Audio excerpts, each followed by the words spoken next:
Welcome back to Paramveer Sports Complex. And a very good afternoon to all the viewers from Rydell, Georgia. Atlanta Open 2025. Time for the second semi-final. And this one is coming to you between Atlanta Fire and the Kingsman. A mouth-watering contest in the offing. Let's see what happened at the toss. A bigger semi-final than this, a rematch of last week, if you will. Kingsman and Atlanta Fire. Captain Saad Ali and Sonny Patel. Match referee is going, the umpire is going to be Mr. Balasubramanian. Home team is Atlanta Fire. You will toss. Sonny, Saad, you'll call. Let's choose the call. It is a head. It is a heads. Oh, apologies, wait. It's a head. A bit of confusion there, but it's a head. Saad, what are you going to do? We're gonna bat first. Tell me why.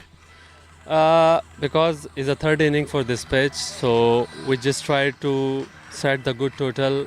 Because of the fourth inning, my thinking is the ball is just a little bit low and slow. And the last game that you played, you had a pretty exciting game yesterday. What does it mean in terms of what experience you gained from that match to this one? Yes, the last game, our batting is just a little bit struggling, so that's why we learned for the last game. We just try to make a good total, and we just learned the last game, and the ball is come slow, so that's why we just try to finish the good total and restrict them.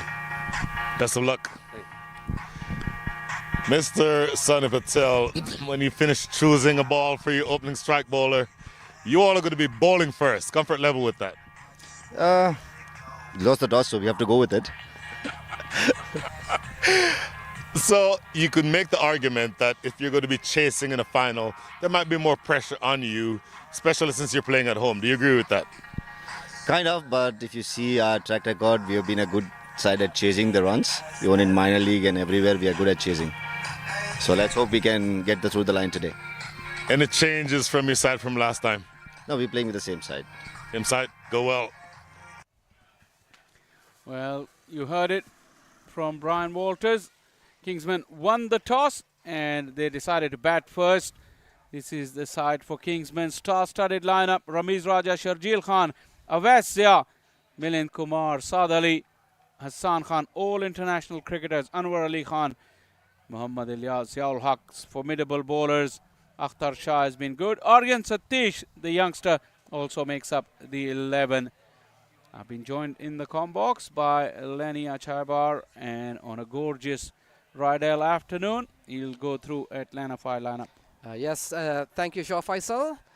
And we talked about how strong this team is already off minor league victory. Rishi Pandey, Milanta, Iyad Malik, Zishan Maksud, Jamar Hamilton, Shalivan Squawkwick, Sonny Patel, the captain, Stephen Taylor, a lot of experience there, Pani Simhadri, Azim Chanaria, and Kamrul Rabi.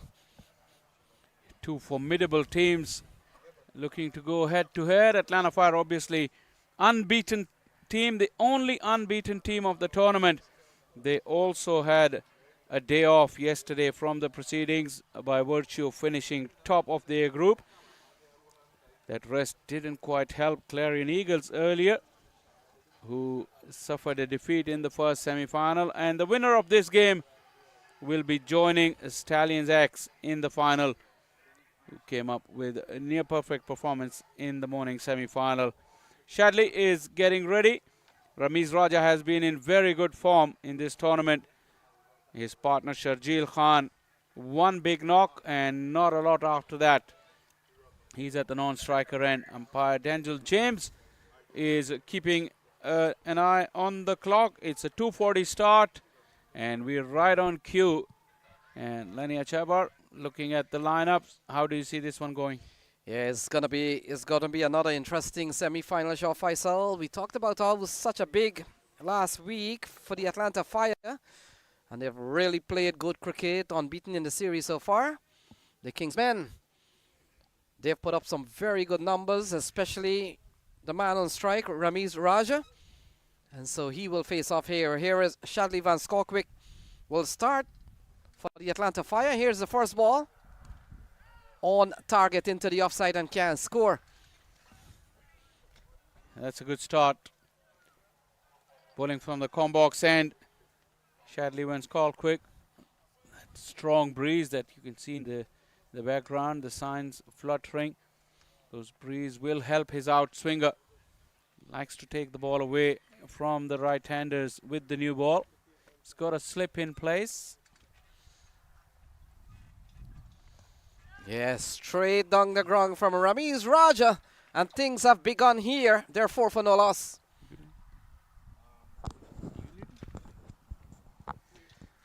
Yeah, that's a good start.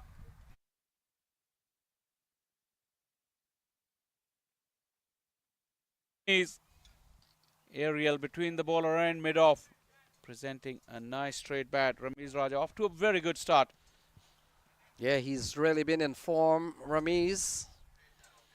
And we talked about Shah Faisal, and we saw in front of our very eyes the big knock the other day, 78, at a time in which he had to limp around quite a bit. And he's really come up with some big scores in this series. A beautiful outswinger. Nice line, nice length, good bounce. And Ramiz saw the ball coming into his own half. He's not going to come out slow on those because just the one sweeper on the offside is backward of point on the boundary. Ramiz looking to go big early doors. Yeah, off the back foot into the offside. And hands the strike over to Sharjeel Khan. You talked about Sharjeel getting a big knock of 80, and we've seen some lean ones after that. Yeah, very uncharacteristic of Sharjeel. So that first knock and couple of ducks in between and couple of other low scores. He's looking to fight along yesterday in the eliminator. I think he made 11 there. But he'll be expected to produce the fireworks that he's known for. Crowd has really swelled here at the Paramveer this afternoon as home team Atlanta Fire is in action. Yeah, play and a miss and into the gloves of Milanta. So not a bad start here from Shadley. We saw the second ball going straight down the ground from Ramiz Raja. Other than that, Shah Faisal, he's come back extremely well. Very experienced campaigner. Had a very good minor league series out in the West. And he brings the talent to the South. Yeah, Sharjeel will get off the mark, off the edge. And it will go away for, well, it will not certainly carry, but a couple of runs for Sharjeel. He's off the mark. Streaky once again from Sharjeel. But like any other batter, he will be glad that he's off the mark. 1 over done, 7 for none.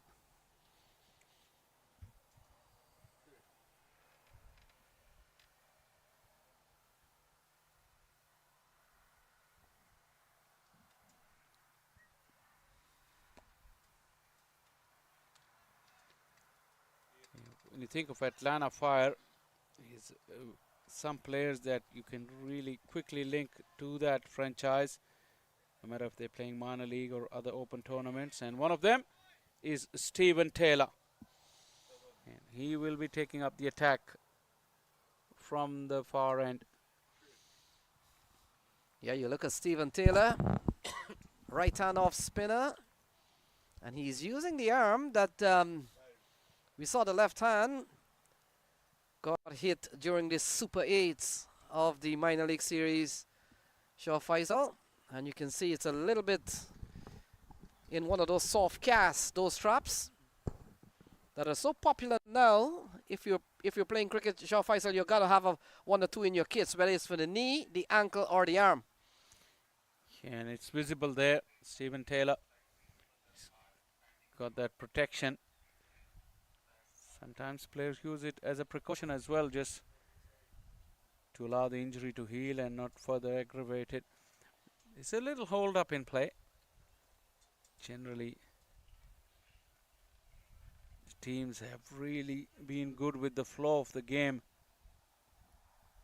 Side screen needs to be moved. I think Ramiz Raja was asking it to be in the correct position, and it has now been done. Yeah, one of the good things about those side screen, Shaw Faisal, they come on wheels, so quickly easy to pull across. Yeah, that's another addition to this facility, the Paramveer Sports Complex. Always when you come back, you find new facilities added to the venue. These side screens, the wheelie side screens, they look pretty good as well, but they're very, very mobile and functional. So Stephen Taylor driven into the onside. And what we have seen also at some facilities, Shaw Faisal,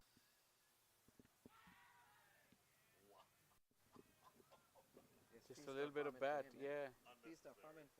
This year, normally it's not like that. Okay.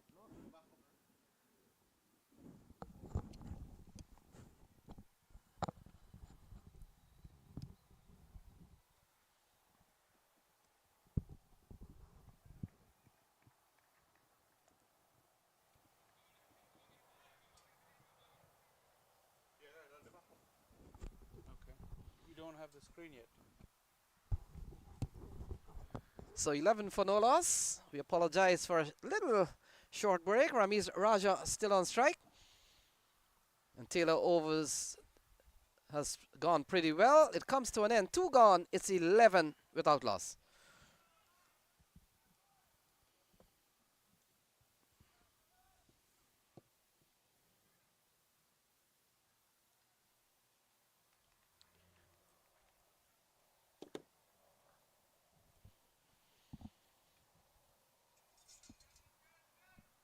So a couple of overs in the books here, Shaw Faisal. 5.5 runs on over. Quiet start here for the Kingsmen. Winning the toss, electing to bat. We've hardly seen teams opting to bat first when winning the toss these days, Shaw Faisal, but the Kingsmen have gone that route. They did that yesterday as well, although they capitulated for 128. In the end, had to produce an outstanding bowling performance to rescue them and continue their journey in this year's Atlanta Open.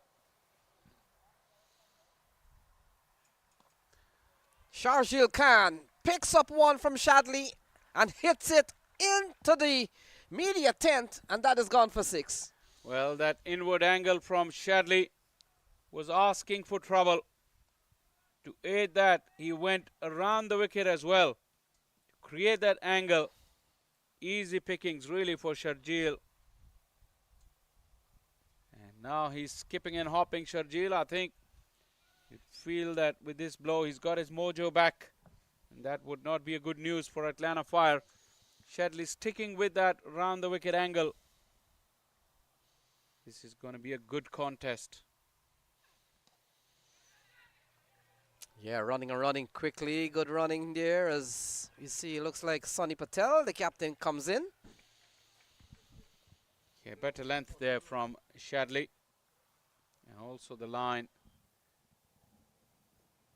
Yes, saw Sharjeel Shaw Faisal a couple of years ago, the year in which Kingsmen won here at the Atlanta Open. He was such a prolific scorer. And when you look at the Kingsmen unit, they're hunting their 3rd final should they win this game. Ramiz comes down a couple of steps, and that is gone for another boundary. Well, getting a bit predictable as Amir Siddiqui takes the applause of his teammates. The coach jumping well above his head to stop that ball from going any further. That was outside the boundary action, by the way. But the action from Ramiz's bat and Shadley's fuller length is causing damage. Yeah, the over's gone for 11 already. We've seen a 6 from Sharjeel Khan. We've seen a chip down the wicket from Ramiz Raja, and you get the feeling Shaw Faisal, those shots comes in because he's had such a good series that he goes out with a lot of confidence that he can play almost any shot he wants to. Yeah, you feel like the way the weather is, and I don't know how it is, but it feels like a good seeing day for the batters. It is just so bright and beautiful. Yeah, playing a miss. He takes on Shadley Van Skokwick. The ball goes into the glove of Milanta. Still a very good over here for the Kingsmen. Talking about Shadley getting predictable, he brought out the short ball, and you saw reaction of Ramiz throwing his head back. I thought he felt he missed out on the opportunity. So the Kingsmen winner in 2023, runners up in 2024. We talked about if they get into this final, it'll be the third time. Into the onside, we'll close out over number 3. So 3 gone, it's 23 for no wicket.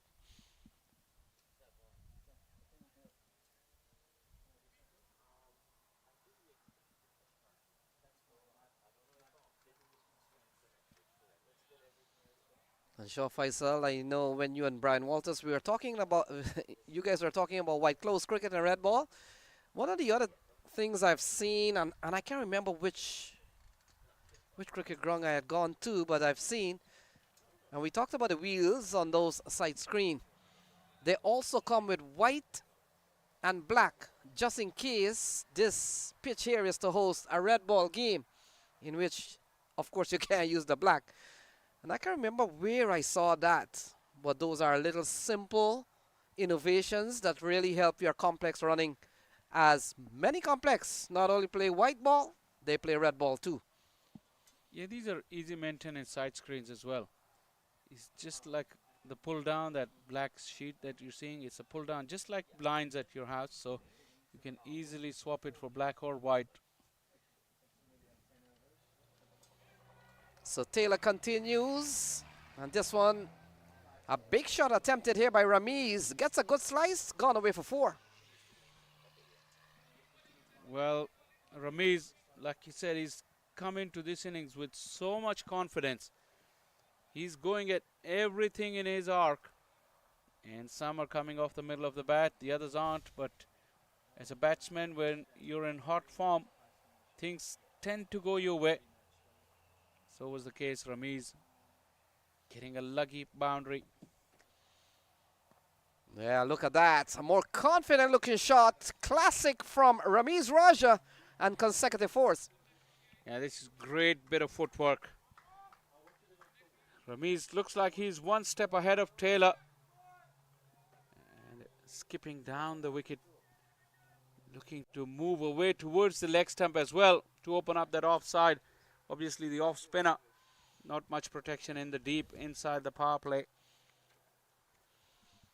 So a couple of 4s off the bowling of Taylor. And straight away they have gone over 9. Shaw Faisal. And we're still in the power play, and so they're off to a really quick start. And look at that, hands a strike over to Sharjeel. We've seen in the last over a massive shot from Sharjeel, but this over's gone for 9 so far. That's a favorable matchup for Taylor to bowl to the left-hander.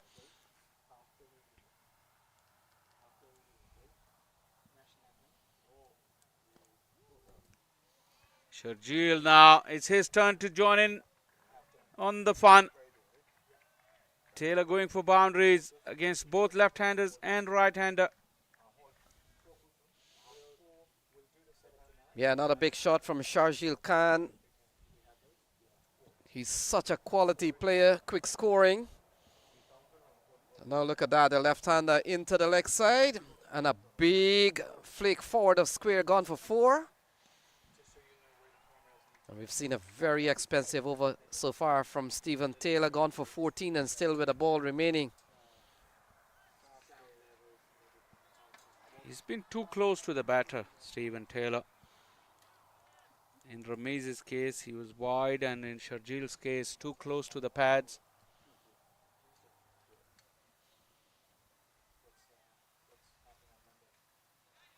Yeah, ball turned away. And they'll come back for a couple of runs. So the 4th over comes to a close. Shaw Faisal at an expensive one from Stephen Taylor. 16 off this over. 4 gone is 39 for no wicket.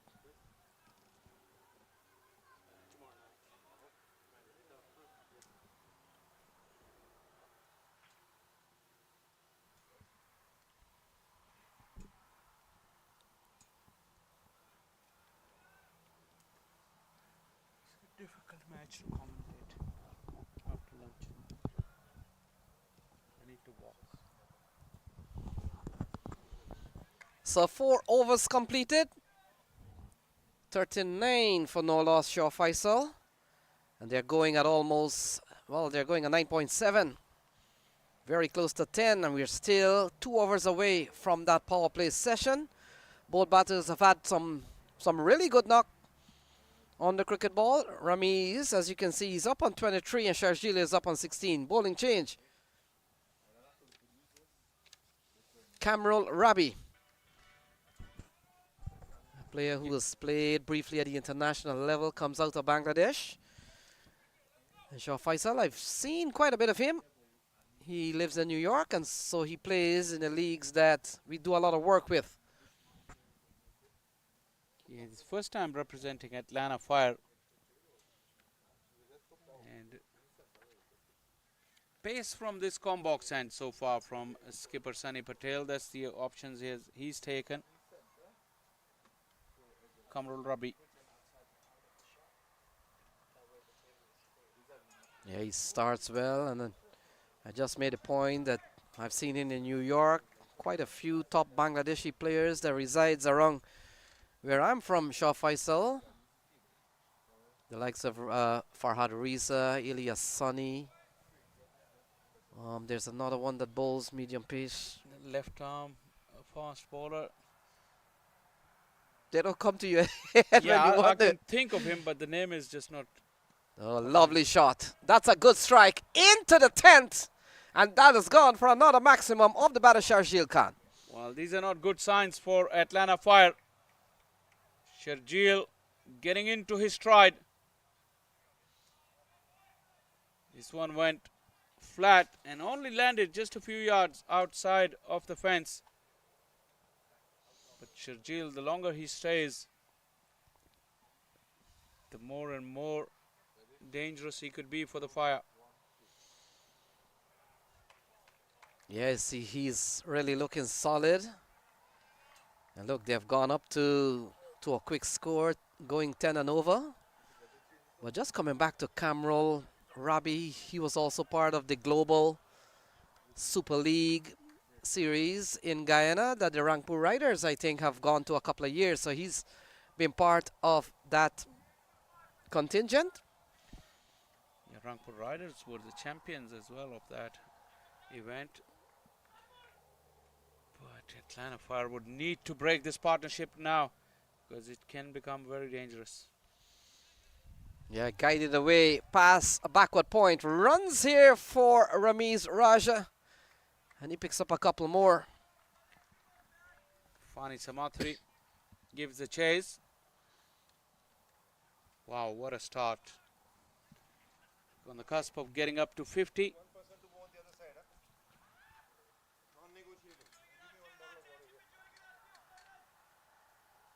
48, 4.4.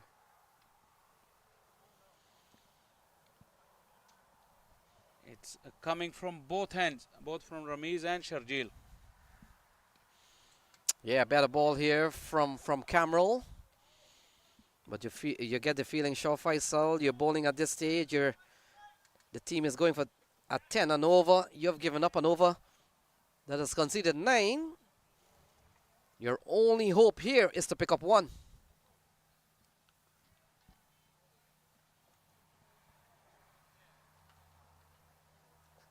Final ball in this over. Chipped into the onside. The captain, Sunny Patel, comes around, and so 5 gone is 49 without loss. Atlanta Fire, star-studded Atlanta Fire, one of the favorites.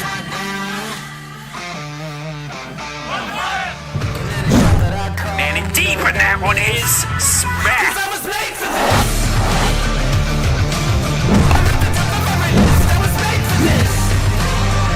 Oh, this one is locked into the onside. A slow, short ball.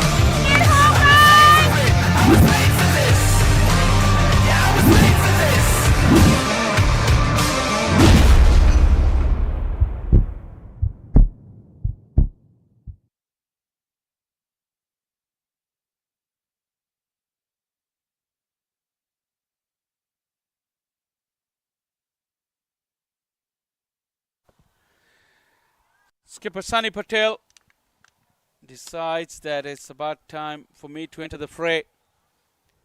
A terrific right arm leg spinner, a great competitor as well. And this is a great start for Kingsman as Brian Walters has joined me in the comm box. Over covers. That will bounce away to the boundary. 50 brought up in style. And the assault continues from these Kingsman openers. I'll tell you what, as lethargic and underprepared as the batting side looked yesterday, the Kingsmen, they look on top of their game today. The biggest difference for me here, Shah Faisal, is Sharjeel Khan. 23 from 12, 1-4, 2 sixes, one of which went over our heads here in the commentary area.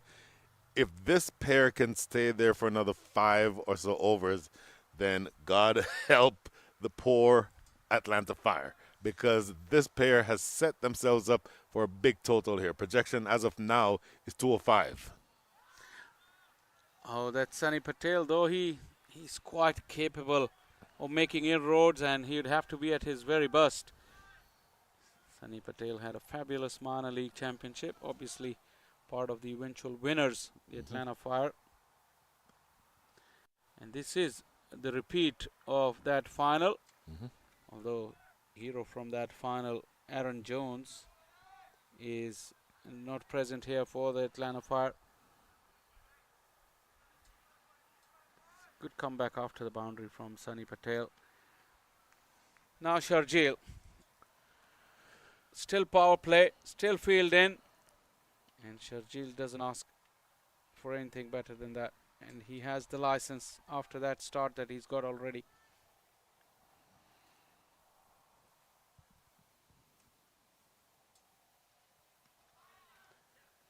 Sharp spinning leg break. Leg break is a bit of a risk from around the wicket to Sharjeel Khan, who loves going to mid-wicket. I would think here Sunny Patel would want to go with the googly.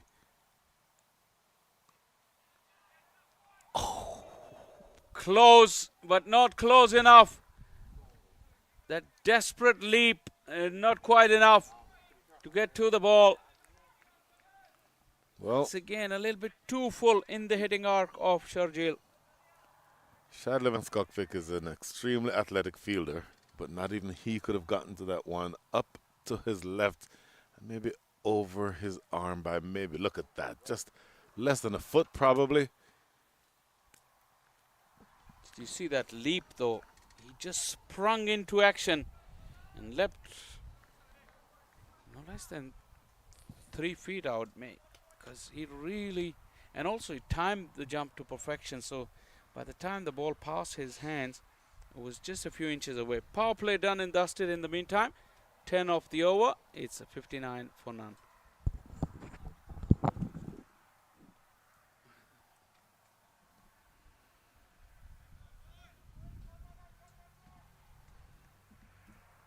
Some leap if you could see it again.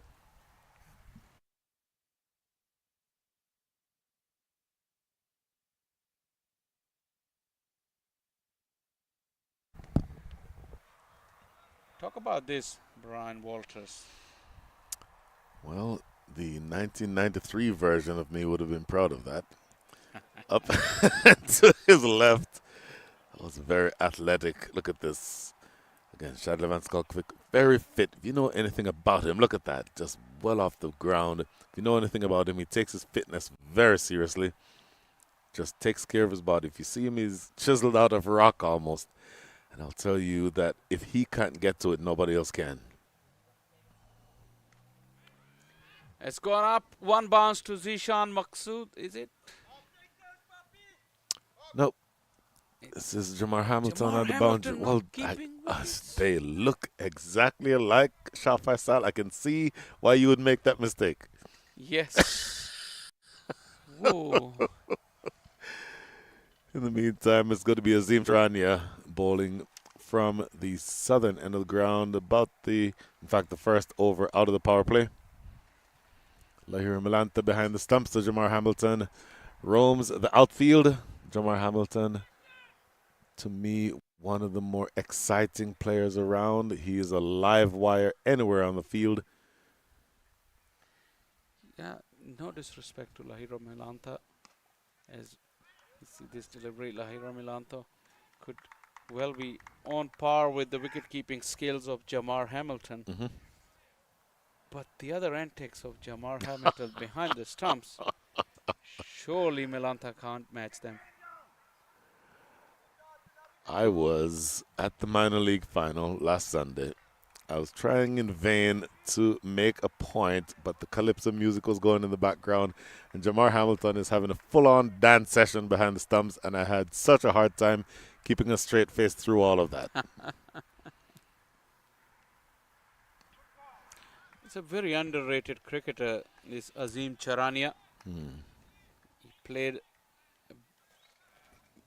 bits and pieces part in Atlanta Fire's winning campaign, not an ever-present. Meanwhile, Ramiz Raja at the non-striker end. What is happening there?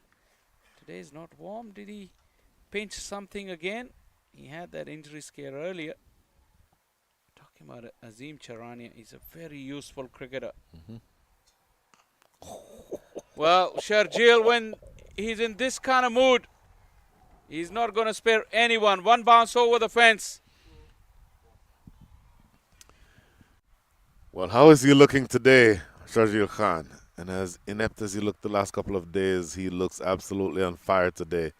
Maybe landing less than a yard from going all the way for 6. He's absolutely looking on fire. Sharjeel Khan now 33 from 17, 3 fours and 2 sixes. And the table is well and truly set.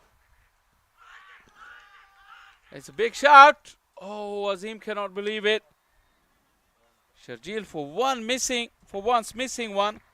And Azim Charania, the return of just 6 runs is a good one in the context of what's gone on around him. Yep. 7 gone, 65 for now.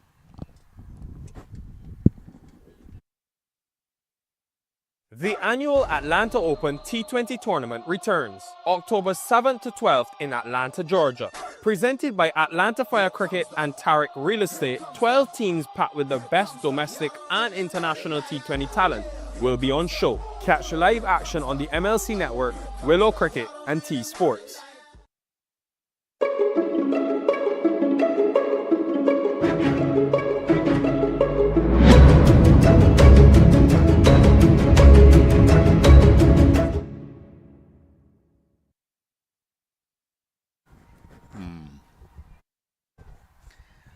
We felt Ramiz Raja was in some sort of problem. He's getting his lower back attended to. It's brutal, this tournament. Game every day for the 6th day in the running, and Ramiz, who's been keeping wickets at times as well. That is hard work. I think we've seen one match, maybe 2, where he was not the keeper. So imagine opening the batting for, I don't know, 10, 11, 12 overs, and then keeping for 20. That is hard work. And then to do it consecutive days, 3, 4 days in a row, that's essentially, I would imagine, I've never kept, but I would imagine that as a keeper, that would certainly be difficult on your back. Big shout, and the finger's gone up. Yeah, that little break for injury, Ramiz Raja misses one from Sunny Patel, and Atlanta Fire celebrate. He talked about the brilliance of Sunny Patel. Gets that one right in front. My impression, we're a little bit not directly square of the wicket, or not directly on here, but that's the googly. And that hits him on the back pad. My goodness. Umpire thinking that this one is just going down and maybe hitting the outside of leg stump. In the event, umpire believes that that is a dismissal, and so that is the only thing that matters. Ramiz Raja helps his team off to a fast start, 32 from 25, 5 fours. I don't know that you'd be very upset that Ramiz Raja has been dismissed. Assuming that he'll be keeping, you wouldn't mind him taking a few overs in the shade to put his feet up ahead of what will likely be a long day. And that man striding to the middle, Shah Faisal, Milind Kumar, will be a handful. Well, he's been in sensational form, Milind Kumar. Played a wonderful knock yesterday, but that century earlier in the week was outstanding knock, an innings-saving knock for his team. What Kingsmen need to guard against is that kind of collapse they had yesterday. After looking pretty solid, they capitulated to 128 all out in their 20 overs, and Atlanta Fire will be hoping for the same return because Sunny Patel, a wicket early into his second over, he'll have his tail up. Can't afford to bring any close-in catchers. The kind of prolific the batting lineup is, even against the new man. Milind Kumar leading the team in runs.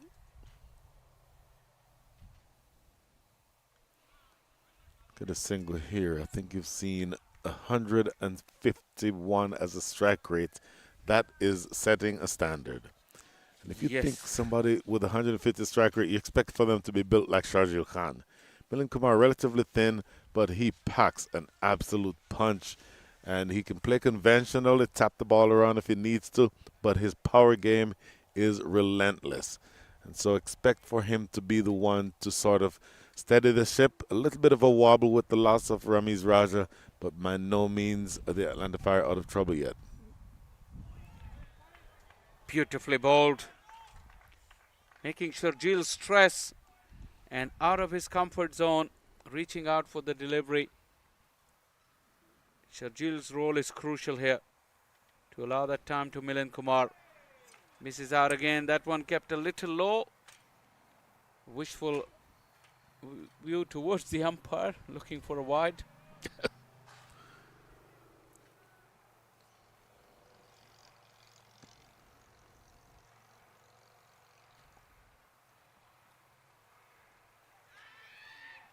Beautiful change of pace from Sunny Patel, slows it down. Once again, Sharjeel stretches out and couldn't do much more with.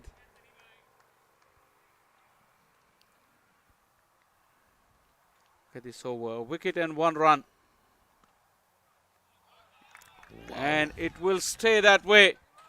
Terrific response from the Atlanta Fire captain.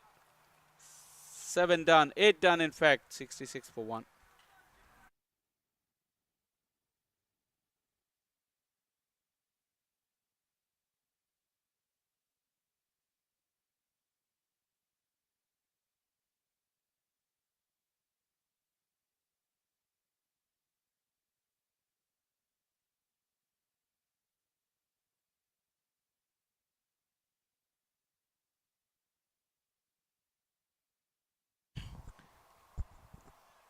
This lad with the ball in hand is a serious cricketer.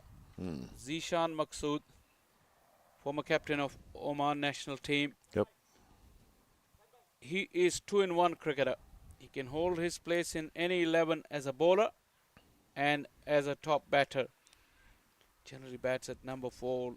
Loves to navigate run chases. 5 wickets in the tournament so far. Seen Zishan Maqsood on the circuit here in the U.S. for a while. Played a few matches, Oman against the U.S. in my part of the country in Prairie View a few years ago. Since then has relocated to the U.S. Brilliant cricketer. Always have had a lot of respect for him, both as a destructive batter and as a really tight bowler. And as a bowler, he has absolutely just brilliant stats. For me, the best thing about him is his ability to hold down the runs. Look at this catching opportunity. My goodness. It's going to go for 4, but that, ladies and gentlemen, is how you eat a cricket ball. Sunny Patel, very lucky there. Caught himself in between 2 bounces, if you will, and eventually just tried to make his body as big as possible so the ball couldn't get by him. There. Those usually sometimes end up in your face. This is a teeth breaker, they call it. Yes. Sunny Patel went for the aggressive option, went for the catch, realizing how important Sharjeel's wicket is. And I don't think you can fault him for doing that. Even if he conceded the boundary, that will still go down as a brave effort by the skipper, showing the way to his troops. That's in the gap and bounces over the boundary. Slower in pace from Zishan Maqsood, and Sharjeel read it. He did absolutely read it. Look at this. Maybe just a little bit, maybe too straight going down the leg side. Maybe on leg stump, but with the angle, left arm over the wicket. That's always taking it down the leg side. And again, this is the shorter side of the ground, so not much difficulty in putting that one away.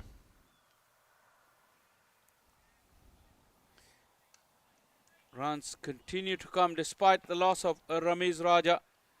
10 of this Zishan Maqsood over so far with 1 to go. And that is, I was making a point that Sharjeel needs to continue to allow Milind Kumar that time to get settled in the crease. And this is how Milind Kumar loves to build his innings. Yep.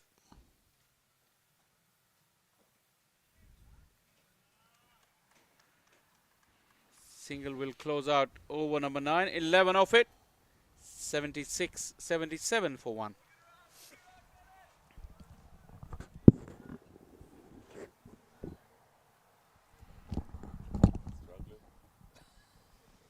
The energy is 10.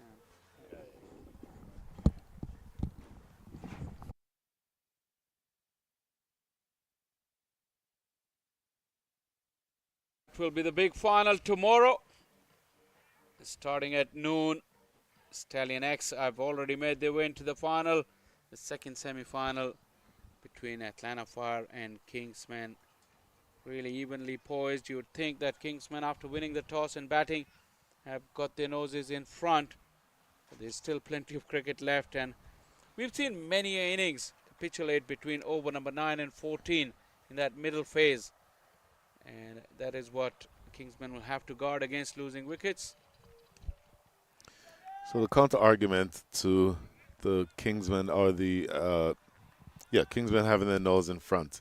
The overall run rate for the innings is 8.56, but the last 5 overs the run rate has been 7.6. So they're slowing down. They've actually decelerated from the fast start. So over by over, the Atlanta Fire is getting back into this match. So 4 delivers remaining before you're at the halfway stage.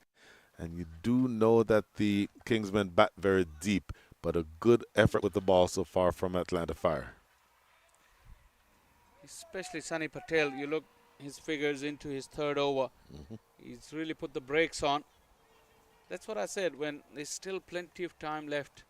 And a couple of wickets now, coupled with the reduction in scoring rate in the last 5, would really bring Atlanta Fire back into the game.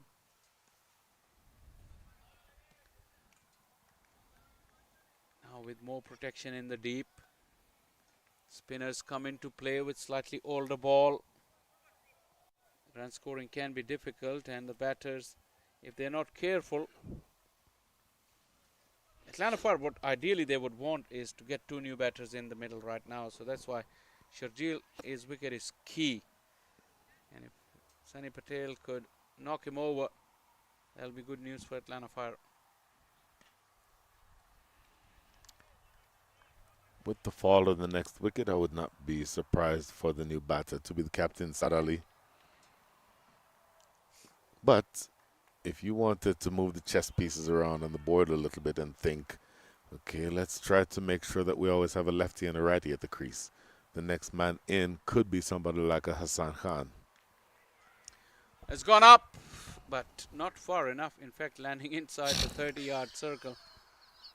I was looking around the boundary, and only to see the ball had landed in the 30-yard ring. Another very good over from Sunny Patel. At the halfway stage, the Kingsmen, after winning the toss and batting first, 80 for 1.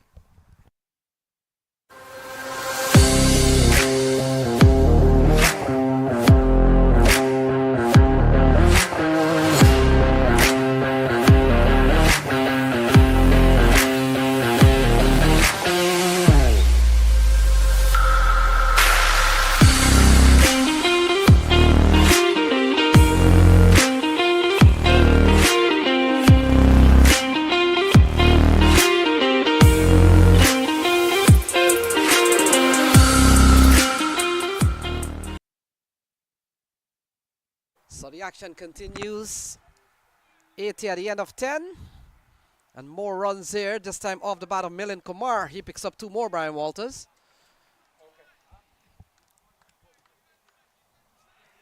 8.07 is your economy rate. 8.07 translates, Lenny, to a score of 161, which would be, I think, a handful for a semi-final match. A big shot here from Milind Kumar. Gone out of the playing area. And that's 6 runs for Milind Kumar. The rest of that statement that I was going to make is I think that the Kingsmen would be disappointed if after this start they only ended up with 160. And you see that shot from Milind Kumar. It tells you that he is ready to go for much more than that. Valiant effort on the boundary by the captain, Sonny Patel, but that ball goes all the way for 6. And Brian, what we have seen from the 2 matches, the 2 semifinals so far, the team batting first have posted, well, we saw when Stanley and X batted, they posted 68 off the 10 over mark. And you look what has happened here. We came in at the end of 10 over, it was 80. And it's becoming clear that conditions have really improved for batting in the last day or so. And we've seen a very good knock from Sharjeel Khan so far. Kingsmen will love the fact that their big left-hander has come back to form. 44 from 28, looking very dangerous. 5 4s and 2 6s, and he's not done yet. And at this phase of the innings, him against Zishan Maksud and against Azim Charania, those are 2 really, really important matchups, with him being a big hitting left-hander to those 2 left-handed orthodox bowlers. Yeah, you're right on that, and you've got a player in Milind Kumar who's more of a touch player, can score quickly when he wants to. And we've seen 11 in this over. We've seen a 6, and then they've really played the ball around. Look at that, smashed into the hands of Sonny Patel in front of us, and that's the end of Sharjeel Khan. He hit it well. I think the second happiest person in the facility right now is Harsh Kandoy, because his back was turned, and had that catch not been taken, it might have smashed directly into the middle of his back. The lesson there, ladies and gentlemen, never turn your back on a cricket ball. But back to the match itself. That's a big wicket. That is a huge wicket. He looked the part, Sharjeel Khan, and was going along well. Good timing the ball, striking it well, and this was struck very well, but unfortunately for Sharjeel Khan, directly to Sonny Patel himself. So that is a big wicket. The last ball of over number 11 produces the second wicket of the innings. The Kingsmen are 91 for 2.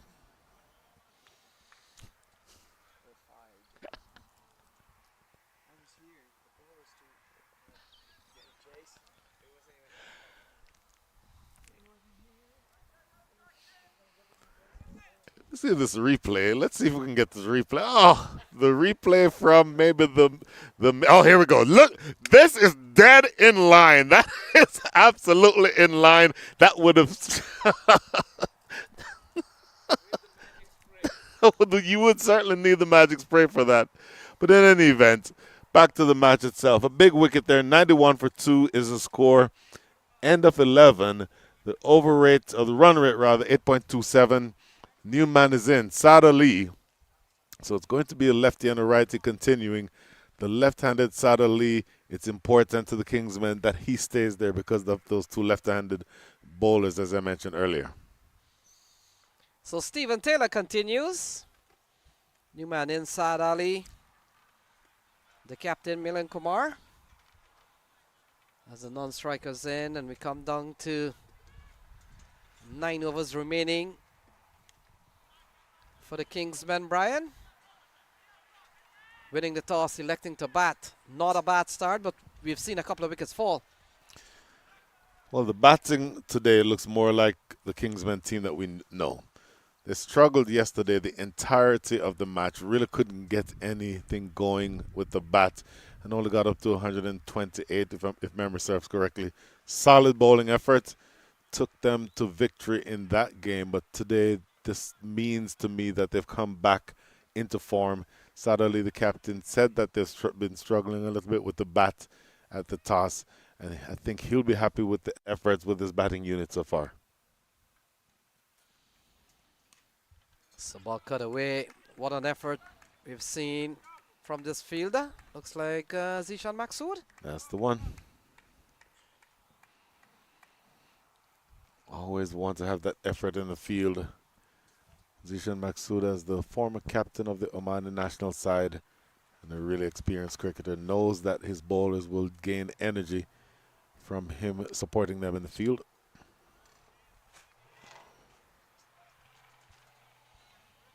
So Taylor comes in for his second over. Couple of overs that are gone for 20, so he's gone. Yeah, third over, sorry.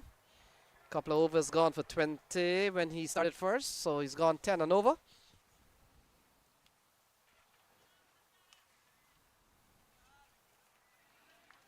Into the offside, we saw Saad Ali probably looking for a big score. When you look across what he has produced this series, Brian Walters, the highest of a 25 in the opening game against the Lightning. Other than that, we've seen some low scores from him. Hoping that he could get a big one today. Oh, very good delivery. Asking some bit of question here. Drawing him forward, Stephen Taylor. Good comeback over. Stephen Taylor bowled over number 4 that over. Went for 16 runs. Oh, short. And as good as an over as it was before that ball, he'll give up 3 bonus runs here as that ball going down the leg side for wide. See that confirmed here by umpire Balasubramaniam. There's your signal. So 3 bonus runs. Those hurt. You don't want to give those up.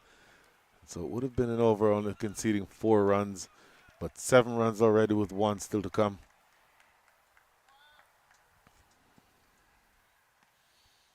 Yeah, cut away into the offside. Runs there for Milind Kumar.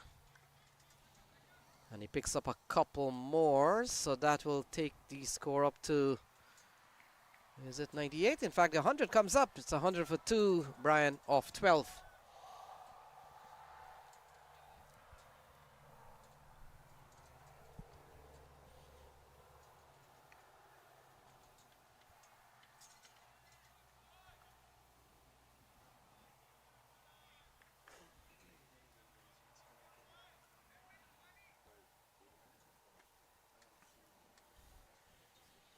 So 99 for 2 at 19. Yeah, figure. It's 100 for 2 off 12. And we've seen a good knock so far from Milind Kumar. Saad Ali has not too long come to the crease. And we've still got 8 overs to go, Brian Walters. 8 overs, scoring rate 8.33. If they maintain that scoring rate, they end up at 167. Feels like the projection, which at one point was over 200, Lenny, will have to be modified. And it certainly might be modified more now because of the man on your screen right now, Fani Simhadri, who I understand when Nate Hayes and Aman Patel were down here, they referred to Fani Simhadri as the mystery pacer or the mystery medium. I don't mind that at all. He's a brilliant bowler and always leading the tournament in wickets taken. Very difficult for him to be able to be scored off of with his subtle changes and the way that he is such a canny, smart bowler. Yeah, a lot of variations. And those variations, Brian, not necessarily from the using the seam of the ball, but certainly the pace. He takes a lot of pace off the ball at times, and then sometimes he applies a lot of pace. And he's that type of bowler we saw a few years ago. Had gotten the most wickets at the minor league level. So he comes in here at over number 13. Yeah, turned away nicely here by Saad Ali. He can't score. He remains on 2. This over's gone well for Simhadri. Very much so. So again, he becomes somebody very difficult to accelerate off of. And that, for me, is the key with Fani Simhadri, because he reads the situation so well. Is so subtle at making those changes. And you see, even though that goes off an edge for a single, he becomes difficult to put away to the boundary. Yeah, very good over from him. And you look what he's produced this series so far. Just a couple of wickets for him, but it appears that he's bowled very good economy. And just about 5.3 in T20 cricket. You'll take that any day. And so he comes in here. We've seen 4 balls. He's only given up 1. Couple of balls to go. And he's bowling to Milind Kumar, who's been in top form. It's still a very good over here. What a start from Simhadri. Really good. Last ball coming up. Just 1 run from his over so far. Just brilliant stuff from Fani Simhadri. And so look at that run rate now back down under 8. 7.87. Projection 157. It's going the wrong direction for you if you're the Kingsmen.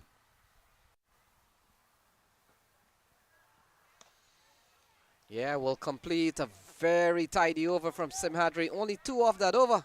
And so 13 gone. It's 102 for the loss of 2.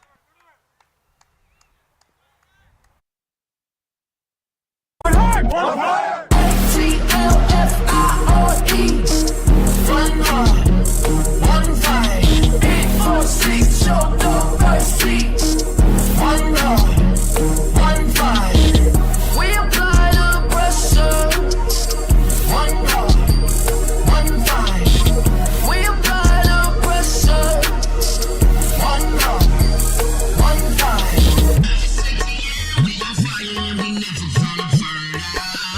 One heart! One heart!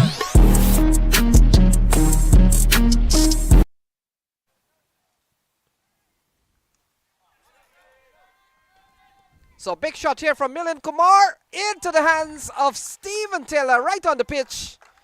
And Milind Kumar falls. It's 102 for 3. Big wicket this. Milind Kumar is the leading batter in the side for this entirety of this tournament. And he ends up skying one from Stephen Taylor. Wanted to hit him over the short side of the field. Not able to do anything but get a top edge on that. Ball goes straight up in the air. Stephen Taylor has great hands. Never is he going to drop that. And that is a big wicket. Yes, Stephen Taylor now picks up his first wicket of this match. Hassan Khan will walk to the middle. We're beginning to see a little bit of fight back here from the Atlanta Fire. Brian Walters, first wicket falling at 65, second at 91. But you look on your card, the third falls at 102. So a couple of quick wickets here, one from Stephen Taylor. And we saw also one from Zishan Maksud. And so Hassan Khan comes to the middle. Well, I've said that they've maintained the lefty-righty combination with the loss of Sharjeel Khan. Also with the loss of Milind Kumar, with Hassan Khan coming to the crease. They do maintain that lefty-righty combination. Hassan Khan, a fearsome hitter of the cricket ball. We referred to him the last several weeks as we've gone through the minor league playoffs and now the Atlanta Open as about the most dangerous all-rounder in the country. Coming in at number 5, and he's the kind of batter who doesn't need a lot of time to get going. Dangerous matchup here. So he goes first ball.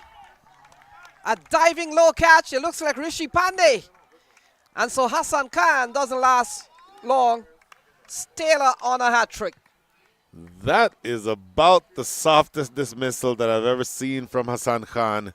Working it into the leg side as though there's no one there at short mid-wicket. This is a ball that he literally just clips off of his hips. Any day in the week, you would think that shot would not be played with that man right at short mid-wicket. Just catching practice to him.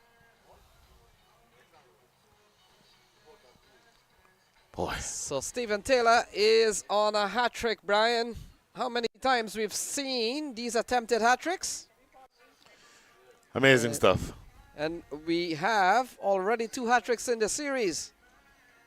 one of which was off the bowling of Cameron Rabi. He's out in the field. He bowled already. I'm pretty sure he'll bowl again.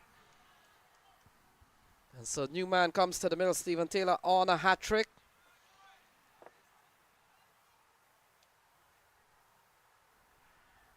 Couple of wickets for him. Hassan Khan goes without scoring. Milind Kumar the previous ball. Why is Zia the man to try to avoid the hat trick? And he falls in front of the fielder. It's all happening here. Stephen Taylor with a couple of strikes to start the 14th over, Brian.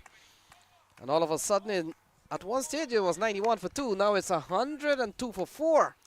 Well, look at that big opening partnership, 65 runs, but they've essentially lost the plot since that. Look at that piece of fielding by Stephen Taylor. I believe that was a bump ball, so that would not have been a catch.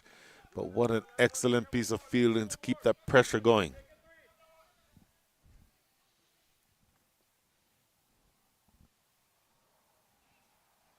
Yeah, such a good over here from Stephen Taylor. And the fact is, Brian, he's picked up 2 wickets. And he's yet to concede anything in this over. 3-dot ball. So this one, if this one goes for a dot, it will be a double wicket made from Stephen Taylor. Here we go to Awais Zia. And Zia cuts and cuts well, finds the gap. Will get a couple of runs as Shadley runs back. And so that will close out a very big over here for Stephen Taylor and the Atlanta Fire.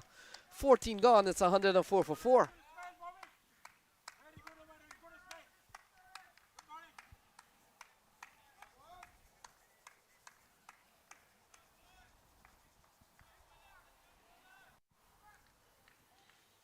And it's interesting, Brian, talking about the two hat-tricks that we have seen. When you listen to the names, we saw one from Usman Khan against the Thunderbolt. And as fate would have it, Cameron Rabi picked up a hat-trick against the Seattle Thunderbolts.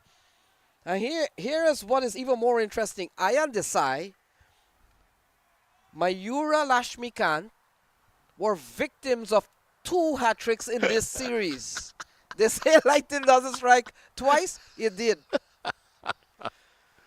Simhadri continues. Oh, flicked away. That's a lovely shot from Saad Ali. And so many good shots we've seen, Brian. Sometimes some shots deserve more than what they get.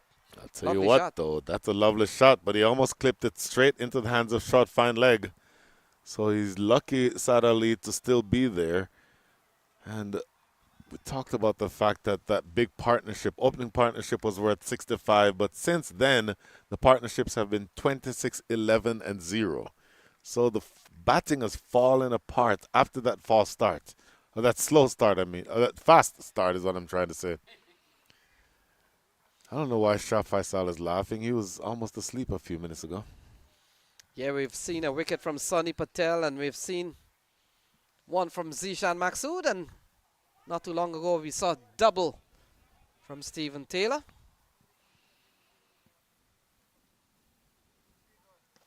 Shot into the onside. And over the head of Jamar Hamilton, gone for 6 from Saad Ali. Oh, a lot depends on the captain from here. It is going to be important for him to try to regain some of that momentum going toward the back end of the innings. This is lofted into the hospitality tent. Let's hope somebody is able to keep the powers that be and the important people in that facility from being hit with a cricket ball. So steered away for a couple of runs. And so 2 more runs to Saad Ali. And it was over the head of Jamar Hamilton, folks. Jamar Hamilton and Milanta sharing the glove work this year. For the Atlanta Fire, both capable.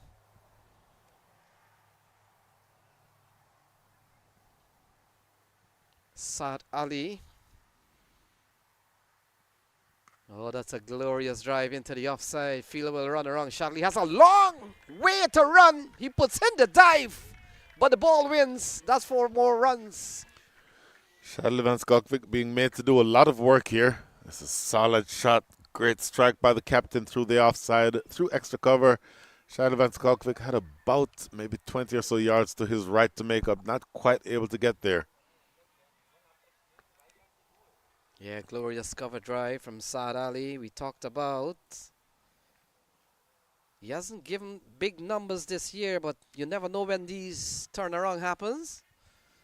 And into the offside, that will complete 15. So 15 gone.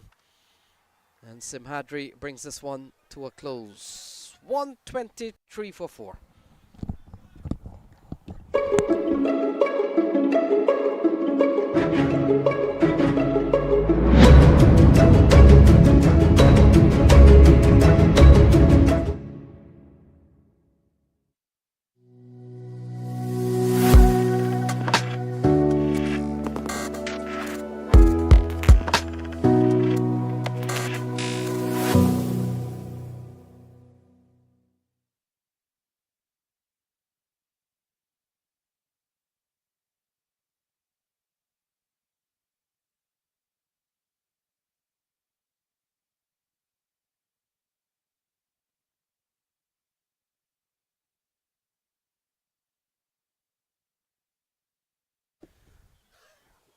Brian Walters has given way to allow me for those last 5 overs.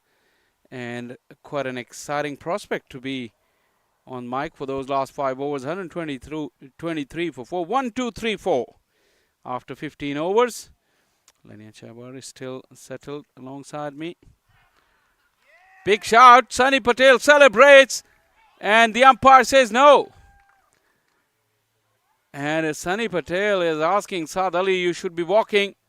I don't think gone are the days then the batters, when they used to walk. This will give us a good idea.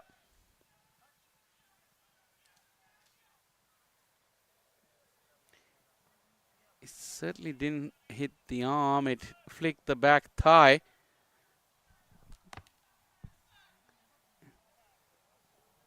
I'll have to, if we are able to see the front-on replay to see what the umpire was pointing, because he did signal something back to Sunny Patel, who was really disappointed with that. For now, Sunny Patel wheels away again. Timing seems to have deserted the batters with that new ball. Oh, almost a collision.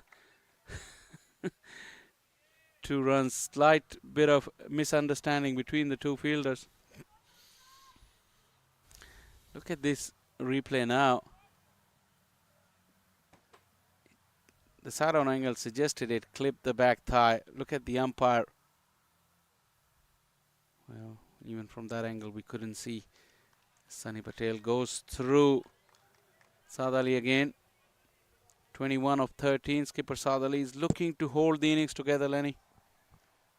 Yeah, it comes at a time in which we're beginning to see a good, solid knock here from Saad Ali. But Sunny Patel, such a quality leg spinner, has posed some problems. He's not happy with this wide given. It was a beautifully flighted delivery. Obviously, we are not seeing the straight angle, so we can't tell you how wide it was. But in terms of the deception, that ball was beautifully tossed up away from the hitting arc of Saad. And Sunny was livid when it was given as wide.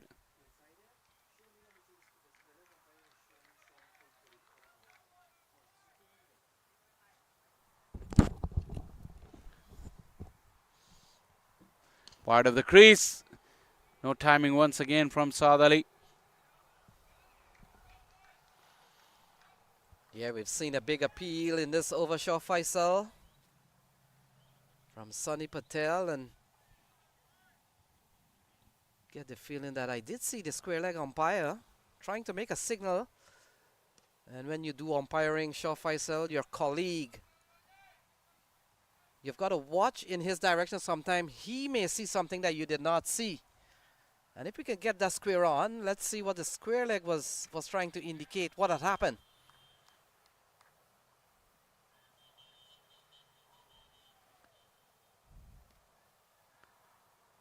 Yeah, whatever that means. But apparently that the ruling umpire didn't look in his direction. Well, the 16th over comes to a close. It's 130 for 4. Well, I don't know, maybe things have changed since we used to play, but back in the day, that would suggest that it got something with that arm gesture, would suggest something from the bat. Could also mean I'm not too sure, but there's so many ways. That will be a different one with the open palm. I'm not so sure. But that little flick of the wrist with the palm closed. Anyway, we'll never know. Or maybe we will when we ask the umpire informally after the game. 4 overs to go. Kingsmen have really been pegged back. Sunny Patel, 1 for 19. The skipper has really produced a magical spell. He's still adamant about it. Towards the right of our comm box, Sunny Patel taking the applause from the dugout. So Shadley Van Squawkwick comes back into the attack, 128 for 4. And will come into bowl to away is Zia. Into the offside. Look at that. He'd given up. Direct hit would have had a Zia. Zia obviously hails from Rawalpindi. He's played for Pakistan in the T20 format. Few handful of appearances. He's a good player of pace. Generally opens, but with this batting lineup, he's coming down the order. Won't mind the pace of Shadley if Shadley bowls quick, because Shadley is inclined to just change the pace. Flowing shot through the offside, and it goes away. Talking about the talent of Away Zia, there's evidence. Yeah, he's very strong in that direction. Pace on, outside the off stump, anything between backward point and extra cover. That's his area of strength. And he's really found the sweet spot of the bat there. Shadley guilty of giving him the width. Change of pace into the wicket maybe. Could be the order of the day. For Awazia, cramping him for space. So ball driven back to the bowler, Shah Faisal. Away is Zia. And Saad Ali is beginning to stitch something very important here. These low order partnerships, they're so vital. It's a knockout game, so runs on the board. The Kingsmen were able to defend 128 yesterday, but that was majority of youngsters. This Atlanta Fire is more prolific with the bat. 2 straight, worked away very nicely. Just be a single. Manisa Mathari gets to the ball. You're talking about the remaining 3.2 overs. 137 on the board. 20 deliveries. 30 runs from here, 167. Kingsmen will be very happy with that. And Shah Faisal, you talked about earlier morning about the toss, how the wicket has really gotten better. We can see it from the scores we're getting. Can't wait another 20 hours more when the final happens. As to the conditions out in the middle. Couldn't get out of the way. Saad Ali is looking to help it on its way above the head of that fielder at 45. That ball just cramped him for space, and his movements weren't swift enough to move him into the line of the ball. Shadley mixing his pace well. Slower into the pitch, then quicker into the pitch. Slower length balls, wider deliveries. That's a hard catch it. I can't catch that. Just above my head. It came hard and flat. And Saad Ali breaks the shackles. 17 gone, 147. 142 for 4.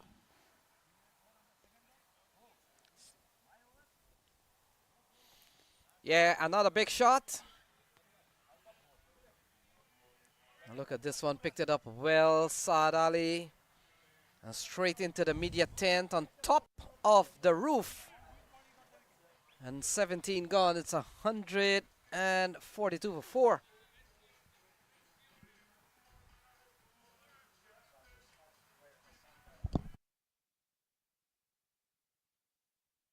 The annual Atlanta Open T20 tournament returns October 7th to 12th in Atlanta, Georgia.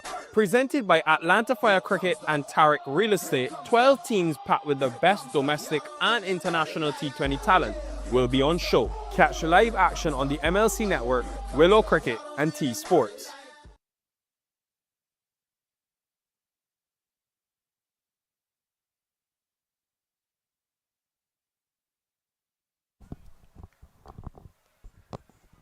Three overs to go. Atlanta Open 2025 second semi-final. Kingsmen versus the home side Atlanta Fire. We're in for a tense battle. Last over went for 13 from Shadley. Imrul Rabbi now the new bowler. Avezia has been there in the middle, 20 of 11. He's really giving some momentum to this innings. Shot. Bouncing away. And like I just mentioned a while ago, area of strength for Avezia, square of the wicket. And guilty of giving him too much room. Just stepped away with the front leg and carved it over the top. Lovely shot. Can't bowl at this level like that, Cameron. And all the ease in the world over the offside.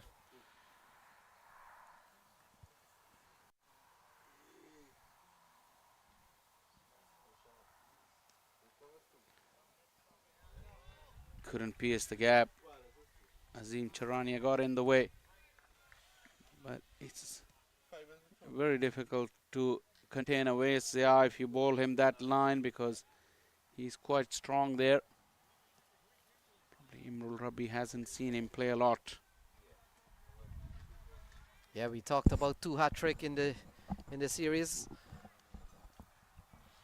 Usman Khan with 1.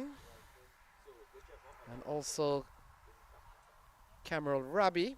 And the funny thing, I just told Brian Walters, Shawfai, that they came off the same team. A couple of the players involved were the same. Squeezed it away.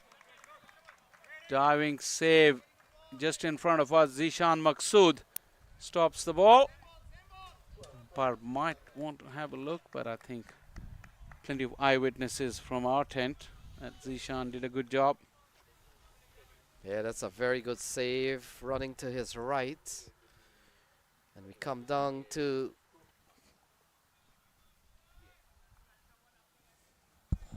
You're going to say come down to 16 balls left. yeah, we come down to the latter stages here as into the onside goes Saad Ali.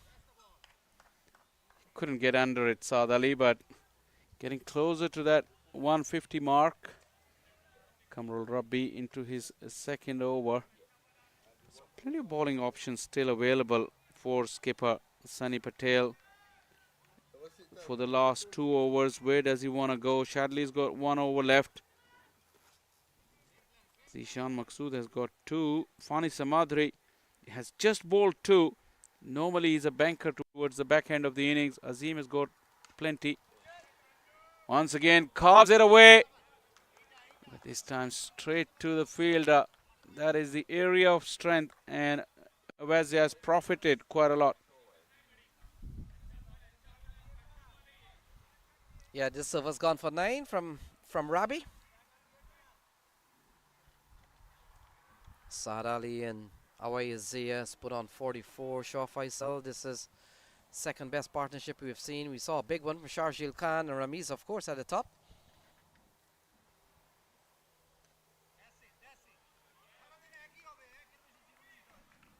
Field is well set for this kind of line of attack from Kamrul Rabbi.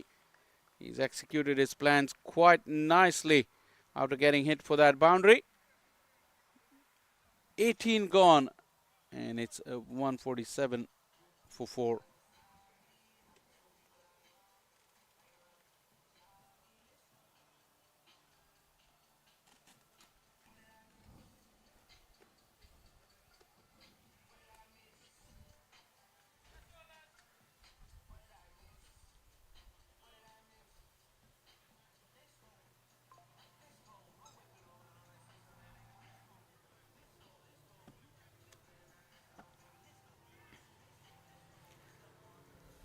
2 overs to go.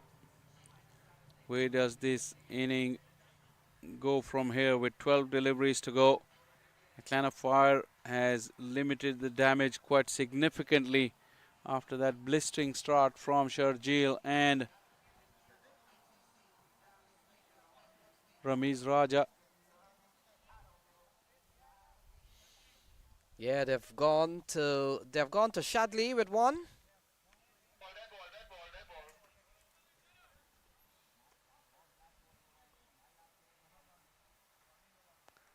And the stray ball entered the field of play from that field behind us. Red ball, in fact.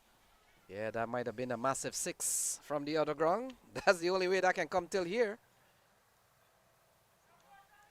Starts off with a wide. Saad Ali charging down at him. 31 of 22. Saad Ali, who for the most part of his career has been known as a technician of a batter, well suited for the longer format. He's really transformed his game in the last couple of years. Had a very good minor league. Smashes it into the offside. A tumbling save. And it saves a couple of runs, Kamrul Rabbi. That now brings up 150 for the Kingsmen with 11 to go. Yeah, we saw they got to 100 in the 12th over. And now here they are, 151 on the board, Shaw Faisal. And it comes in the 19th here at the Paramveers. Went straight over the head of Shadley. Once again, good ground coverage by the sweeper. It's Sunny Patel, in fact, the skipper, fielding in the hot spots. A couple more runs to the total. 170 looks pretty much on the card, Lenny. Yeah, Shaw Faisal, we're beginning to see some better scores on these pitches here. Saw 189 posted earlier on. Again, a cutter in the gap. Sunny Patel gives the chase and brings out the dive, and only a single this time. He's been a live wire in the field. The skipper, he was brilliant with the ball, and he is leading from the front. Yeah, at this stage of the game, you've always got to put some of your fastest mover at the long off, long on area, Shaw Faisal, and we've seen in T20 cricket at every level that those become a high trafficking area. And this over's gone pretty well for Shadley. He's only given up 6. We've seen a wide. We've seen 5 runs off the bat. We could have a ball change. I don't know what happened. I could see the seam coming out of this other ball. It hasn't been smashed around. I don't know, it might have. The last boundary that came was towards us. Might have hit a piece of metal and something's come loose after a few deliveries with that ball. Umpires. We've got a good team of umpires here. Umpire Sandeep carrying the box of balls. And umpire James picks up the appropriate ball. Atlanta Fire Hospitality Tent, always very well populated. Plenty of fans show up. It's a very good atmosphere around the ground. The home team, though, would like to close out the innings. 9 very, very important deliveries to come. It can go either way from here.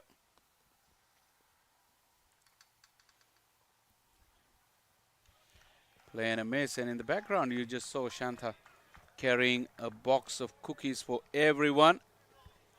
See if one of our cameramen can they capture her. She's just walking right in front of our comm box.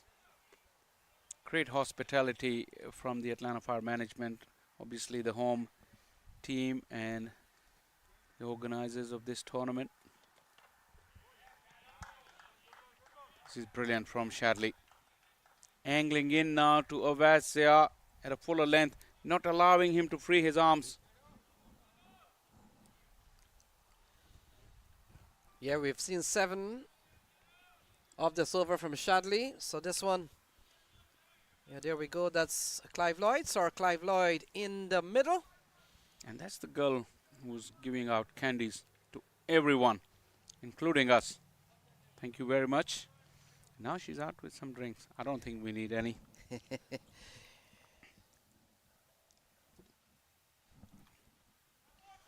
Yeah, white ball is the call. And Shaw Faisal, you look at the extras column. The Atlanta Fire has done well. Only 5, and considering we have seen 2 in this over. Yeah, now he's gone over the wicket to Saad Ali. These are 2 left-handers, but 2 different left-handers to contend with. Has the Atlanta Fire logo. Beautifully set up this facility for this tournament. Take that. Saad Ali, the skipper, has really put on a show here, taking out Shadley for the final delivery of the over. Yeah, it was a very good over up until this. Look at that, over the offside. We've seen a lot of offside sixes, but this one has to be ranked very high. Off the middle of the bat from Saad Ali. And so 19 gone. It's 161. In fact, 159 for 4.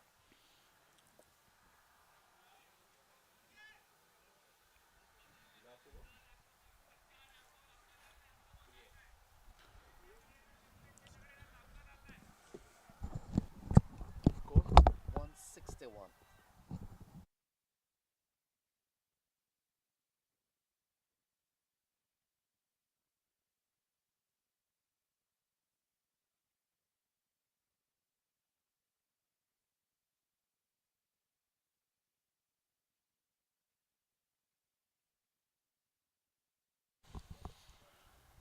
Kamrul Rabbi starts off with a wide. Final delivery, 160 has been achieved. Depending if they can get a boundary early doors in this over, Kingsmen, they might just elevate that total of 170 that they would have thought about after a while. And I don't know where this could end up. But Kamrul Rabbi has a job on his hand. Yeah, we've seen Kamrul gone for 10-10. 10 meaning 10 in his first over, 10 in his second. This is his third. He's been given the last over. Oh, he's lost it completely. Umpire had stretched his one arm out, which means it has missed the cut strip. And that will be a no ball if that is the case. Umpire wants, that is a wide now. I don't know, he may ask for the help of the technology.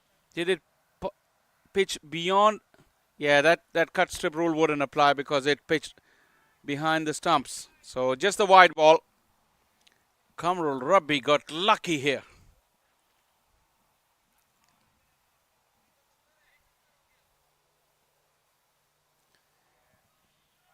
Well stopped Lahiro Milanta. A bad bounce in front of him. Look at him smiling. And I don't know if you've ever kept wickets, but this is a horrible take for a wicketkeeper. He's done well there. In fact, Shaw Faisal not well with this ball also, but even the other ball that we were kind of questioning whether it went for no ball or went for wide, yes. And how many times? The most dreaded thing for wicketkeepers is when the ball passes under your glove. That's the problem. And that one skidded low. And the experience of Milanta, he was able to keep that to a dot. Couldn't get under it to get more than a single.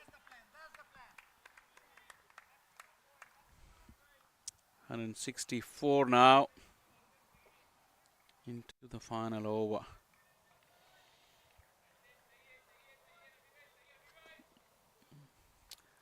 I'm just starting to think at this kind of score, which team will be more happy going into the break.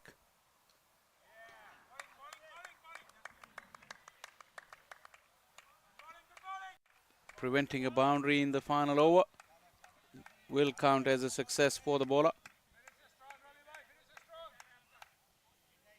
Yeah, we've got 3 left in the innings. And the fact is, Shaw Faisal, they're going 8.4. So we get the feeling that Atlanta will be chasing something in the vicinity of 8.5 and 9. Let's see. Another wide. Well, all tournament. We've had great timekeeping, but this innings has gone on. How many wides in this innings? The extras that have really propelled that score. Just 8 and 2 of them in this over alone.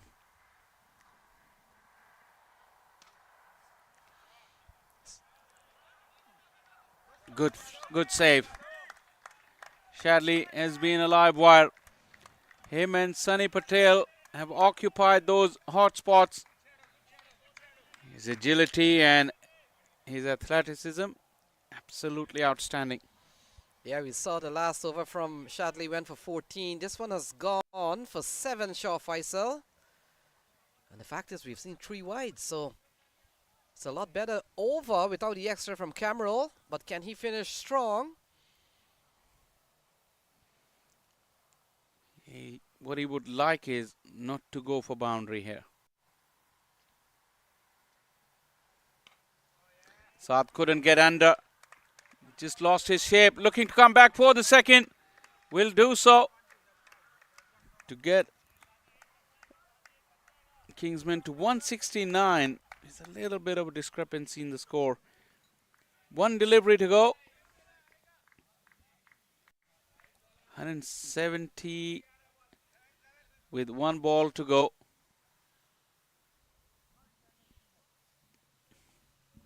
Saad Ali doesn't scoop or ramp the ball because third man Fan Legger up in the ring. I don't think he's going to attempt one of those. He attempted a squeeze past that fielder at short third. Couldn't do so. The innings has come to a close. Despite the wide, still a very good over from Kamrul Rabbi to close out the innings. And Atlanta Fire will be requiring 170 to win this semi-final and advance to the final. Runs on the board for Kingsmen in a pressure situation in a knockout game. And that sets up the evening for a fantastic run chase. An innings that started with very good opening partnership for the Kingsmen, Sharjeel and Ramiz. They really provided a good start. We'll get to see the batting card. You'll know that that first wicket partnership was very crucial and it set the foundation. Remember, Kingsmen did win the toss and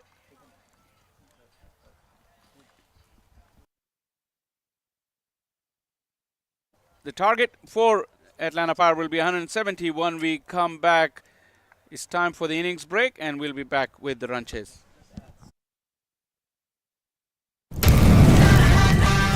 Atlanta Fire, star-studded Atlanta Fire, one of the favorites.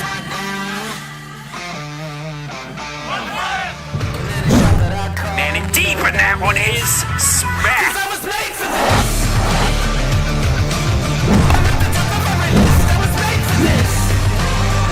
Oh, this one is lobbed into the onside, a slow, short ball.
The annual Atlanta Open T20 tournament returns October 7th to 12th in Atlanta, Georgia.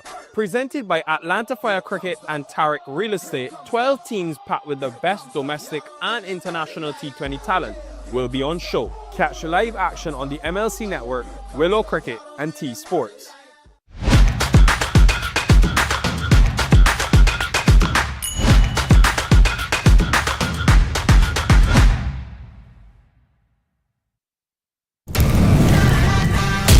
Atlanta Fire, star-studded Atlanta Fire, one of the favorites.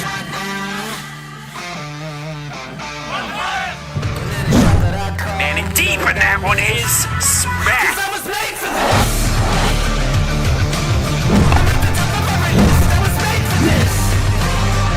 Oh, this one is lobbed into the onside, a slow, short ball.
The annual Atlanta Open T20 tournament returns October 7th to 12th in Atlanta, Georgia.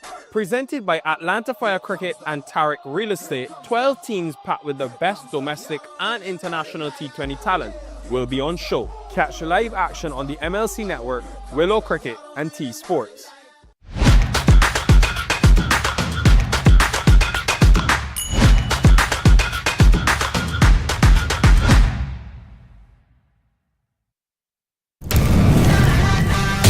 Atlanta Fire, star-studded Atlanta Fire, one of the favorites.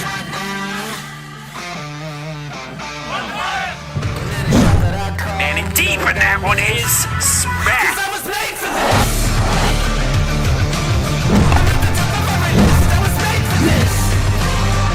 Oh, this one is lobbed into the onside, a slow, short ball.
The annual Atlanta Open T20 tournament returns October 7th to 12th in Atlanta, Georgia.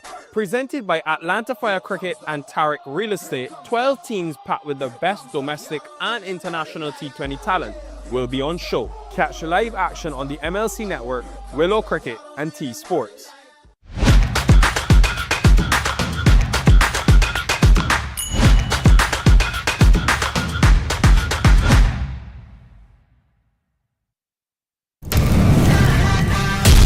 Atlanta Fire. Star-studded Atlanta Fire, one of the favorites.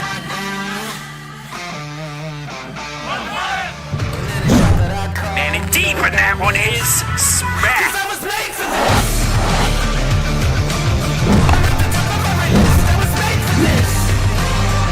Oh, this one is globbed into the onside. A slow, short ball.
The annual Atlanta Open T20 tournament returns October 7th to 12th in Atlanta, Georgia.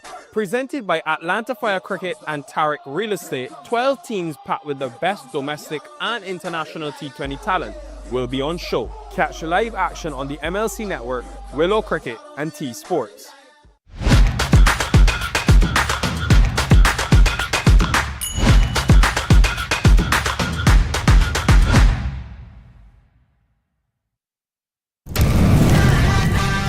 Atlanta Fire. Star-studded Atlanta Fire, one of the favorites.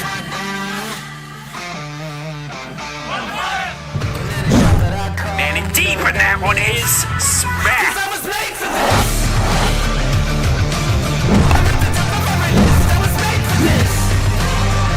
Oh, this one is globbed into the onside. A slow, short ball.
The annual Atlanta Open T20 tournament returns October 7th to 12th in Atlanta, Georgia.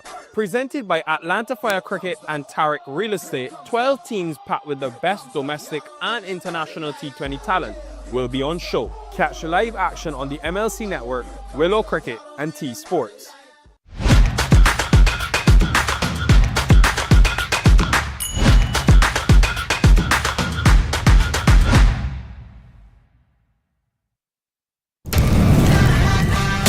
Atlanta Fire. Star-studded Atlanta Fire, one of the favorites.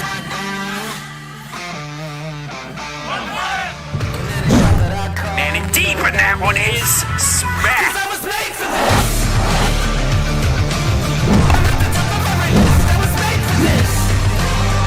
Oh, this one is globbed into the onside. A slow, short ball.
The annual Atlanta Open T20 tournament returns October 7th to 12th in Atlanta, Georgia. Presented by Atlanta Fire Cricket and Tariq Real Estate, 12 teams packed with the best domestic and international T20 talent will be on show. Catch live action on the MLC Network, Willow Cricket and T Sports.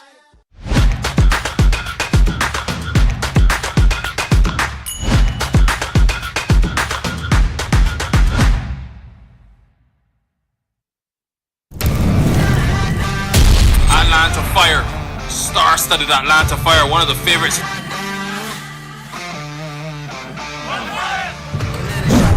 Man, and deep, and that one is smack.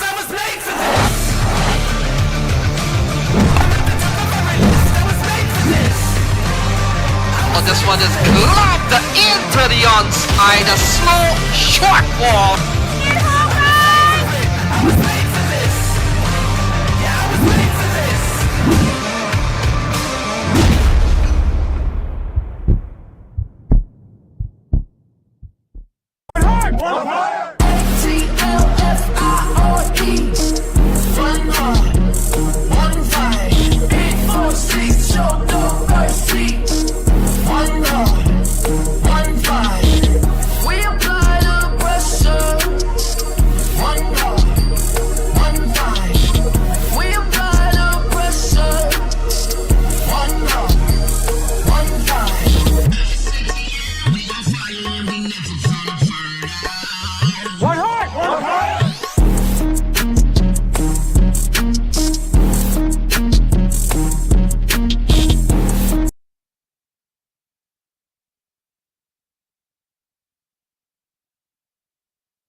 "20 overs is all that remains for us to decide who is going to be the second entrant into the 2025 Atlanta Open Finals right here at the Paramvere Sports Complex tomorrow afternoon. In fact, tomorrow at noon Central. Where are we? Eastern time.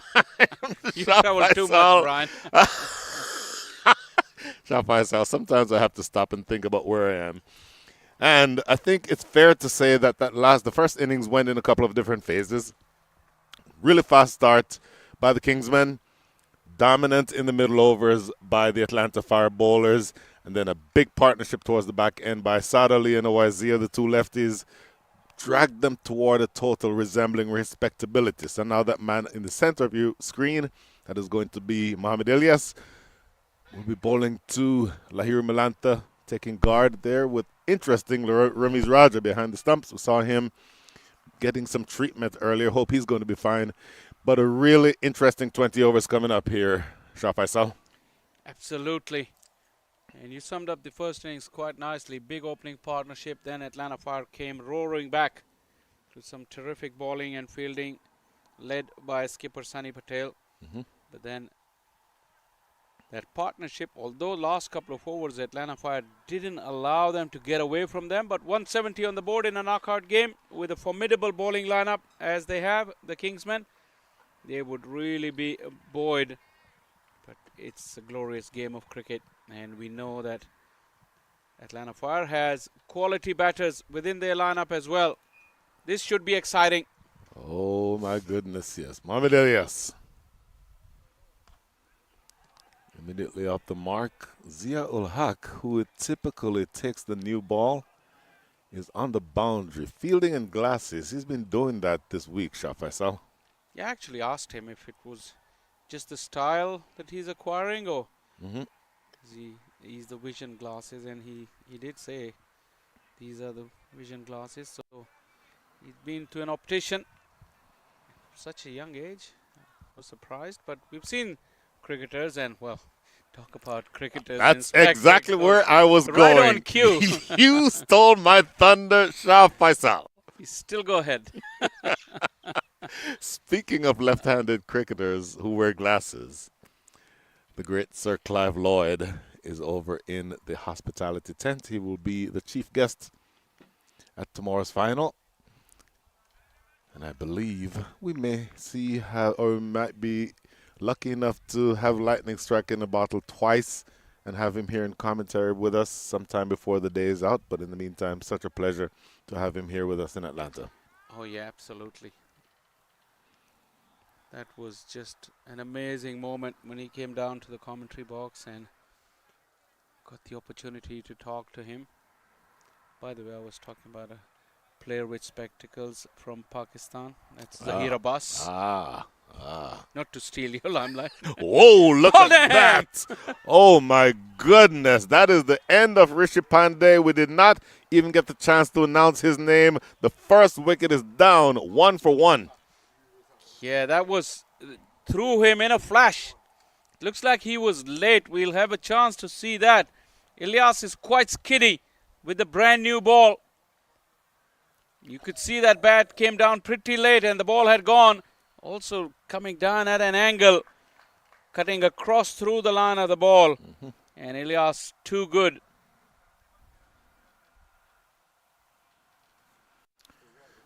Well, confirmation there. There's not supposed to be one stump that's leaning back further than the other two.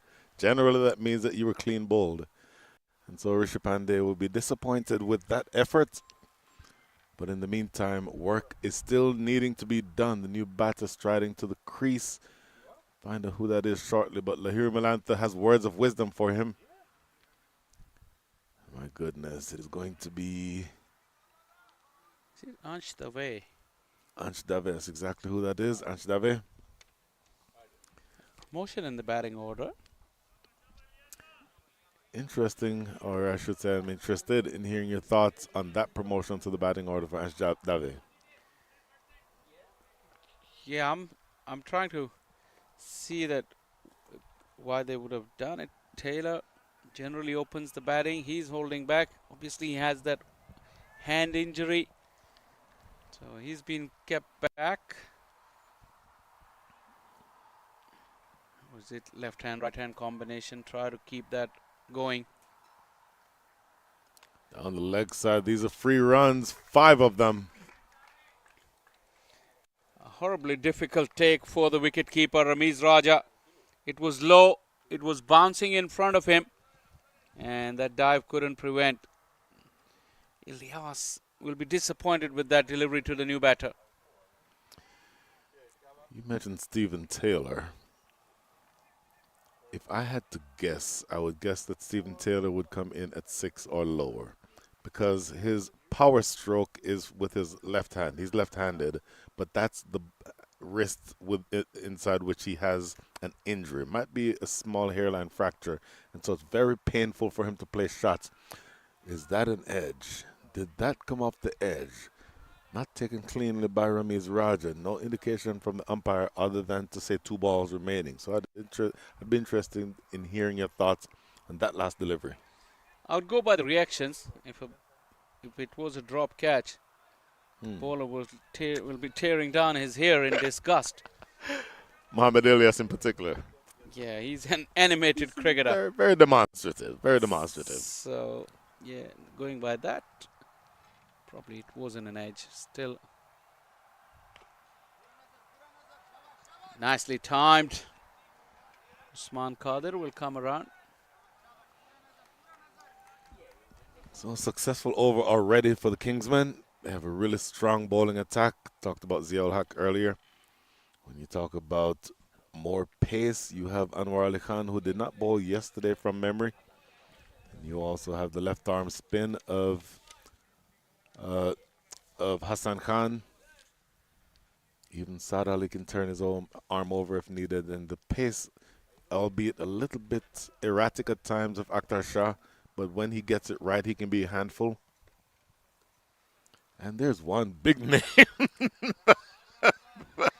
Shah Faisal is gesturing wildly to me off camera that I did not say the great Usman Qadir. Yeah, so that's all-round strength. You see the variation in their bowling lineup. That is why it will be very difficult for Atlanta Fire. 2 overs done. It's 11 for 1.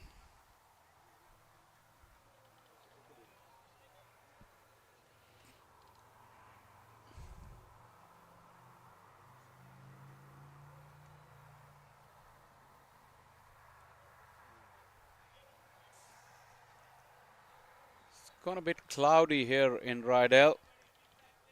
No imminent chance of rain.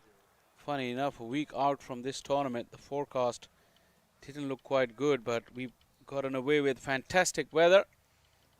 The Atlanta Fire merchandise tent and the cricketers who play the game with the red ball. I think they're having a mid-innings break, is it? Or time to go home? I see a couple of the players dragging their bags up the hill to the car park. That's the second car park in this facility, right across from where we are. You see those cars in the background? People with their duffel bags and kit bags ready to wind up. It must have been a quick game. This is through. Not quite actually. Well stopped by Anwar Ali, and we went through all host of bowling options. And we didn't get the guy who's got the ball in his hand, Milind Kumar. Milind Kumar, tremendous all-rounder. More so known for his exploits with the bat than with the ball, but he's a tremendous bowler. Another wide. More exercise for umpire Ravi.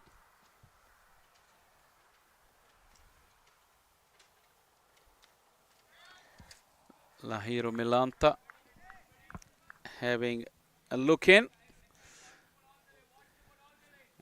That is the other spinning option that Brian was talking about just a while ago, Hassan Khan.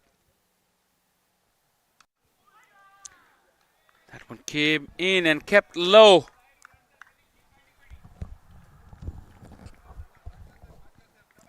This has been a quiet beginning for Lahiro Milanta.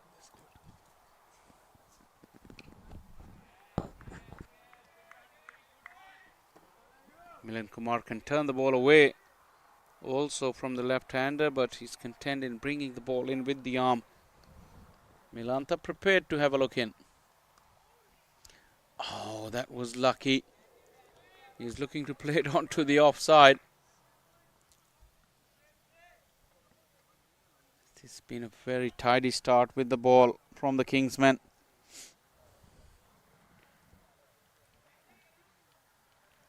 You would have thought that finishing top of the group would be an advantage and having a day off.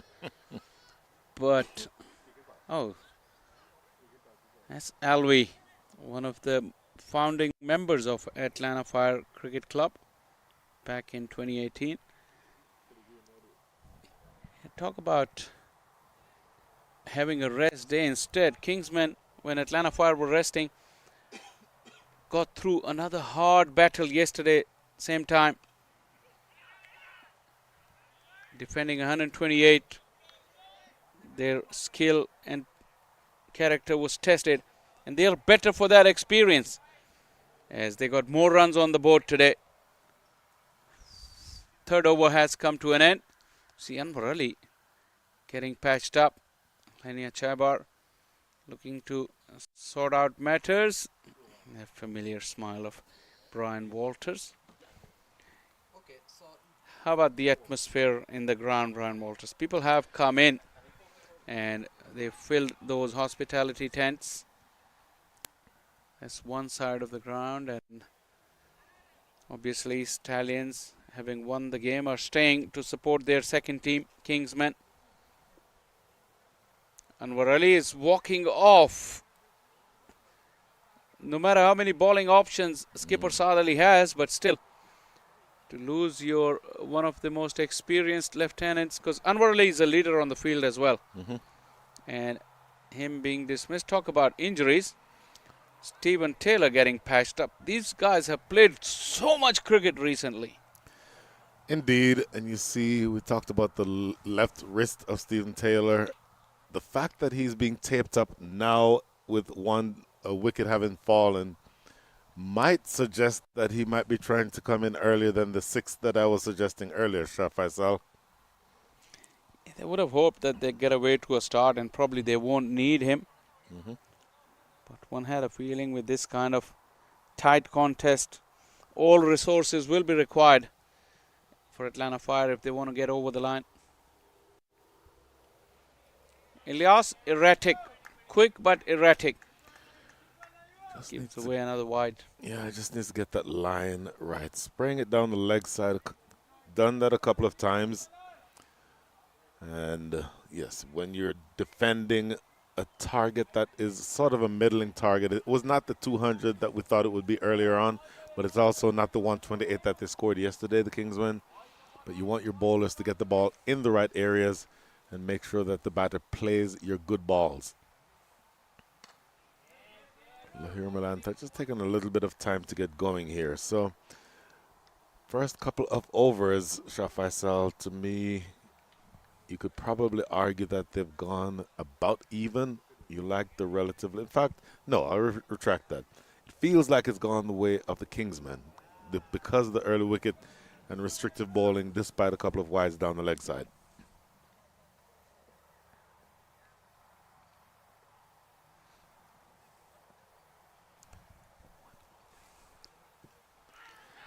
Oh, he's bowling round his legs.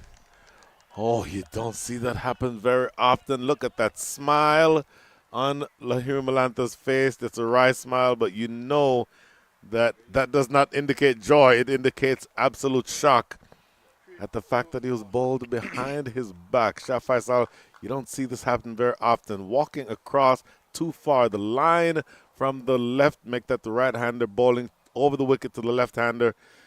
Essentially, it means if you go all the way across, you can leave the leg stump open, particularly, for example, you were batting on a middle stump guard. It'll be interesting to see what guard he took, but that is something that is really shocking. A big wicket there, second wicket down, 18 for 2. Yeah, that death rattle that you hear, generally you don't expect it when you miss the ball down the leg side. You miss a straight one in front of you through the off stump, you can expect to hear that. But as soon as he heard that rattle, look at the look of surprise, in fact shock from Lahiro Milanta.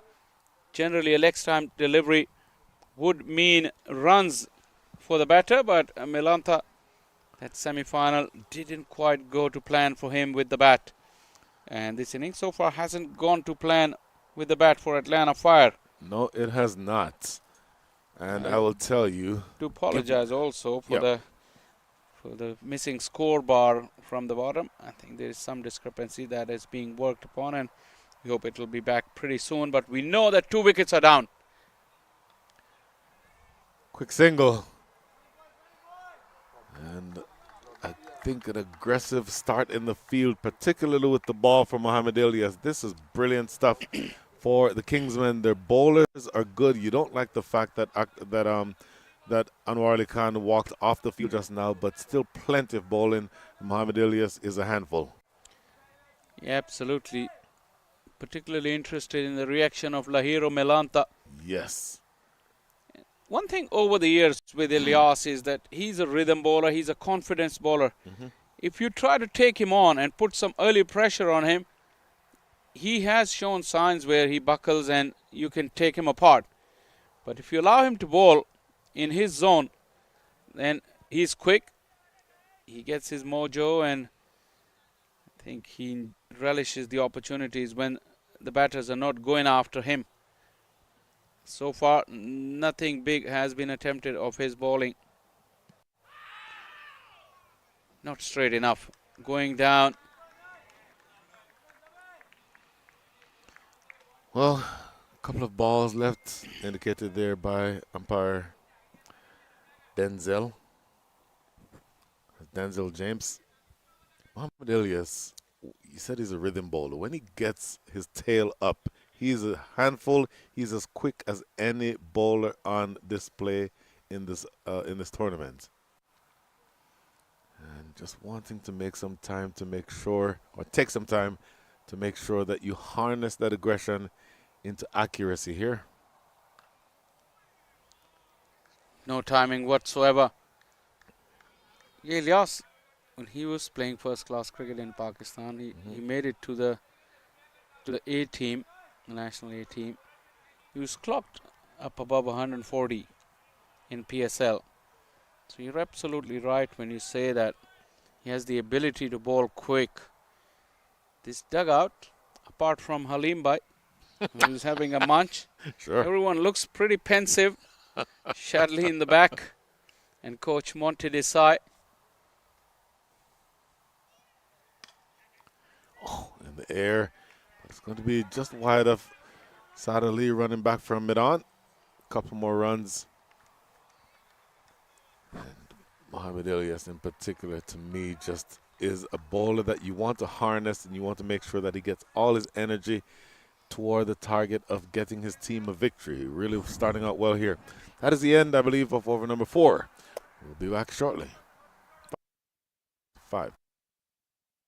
The annual Atlanta Open T20 tournament returns October 7th to 12th in Atlanta, Georgia.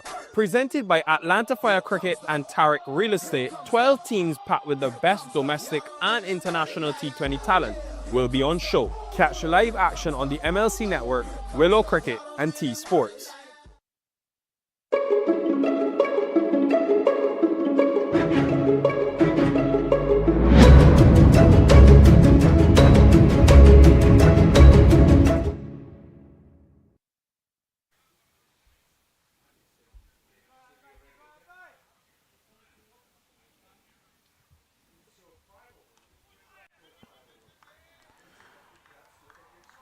So, ladies and gentlemen, we are working our way through some technical difficulties, but in the meantime, it is going to be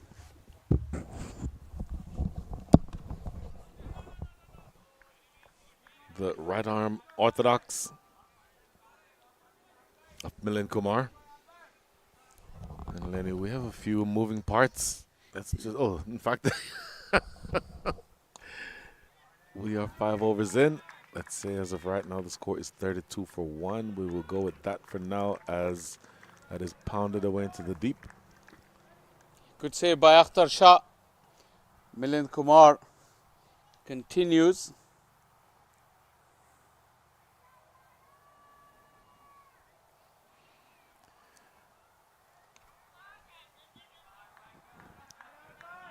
We have a lot of time to go here, and in the meantime, this inning started out with a need of 8.75 and over. Required rate was off the back foot. This is going to be over the head of Saad Ali, and is going to run away over to long on for 4. Well, Atlanta Fire fans have something to cheer about. This run chase so far hasn't gathered the momentum they would have expected, but this is a good shot. Slightly shorter, not a rang long hop by any means, but mid-on is up. He chose a good area to go over the head of that fielder at mid-on.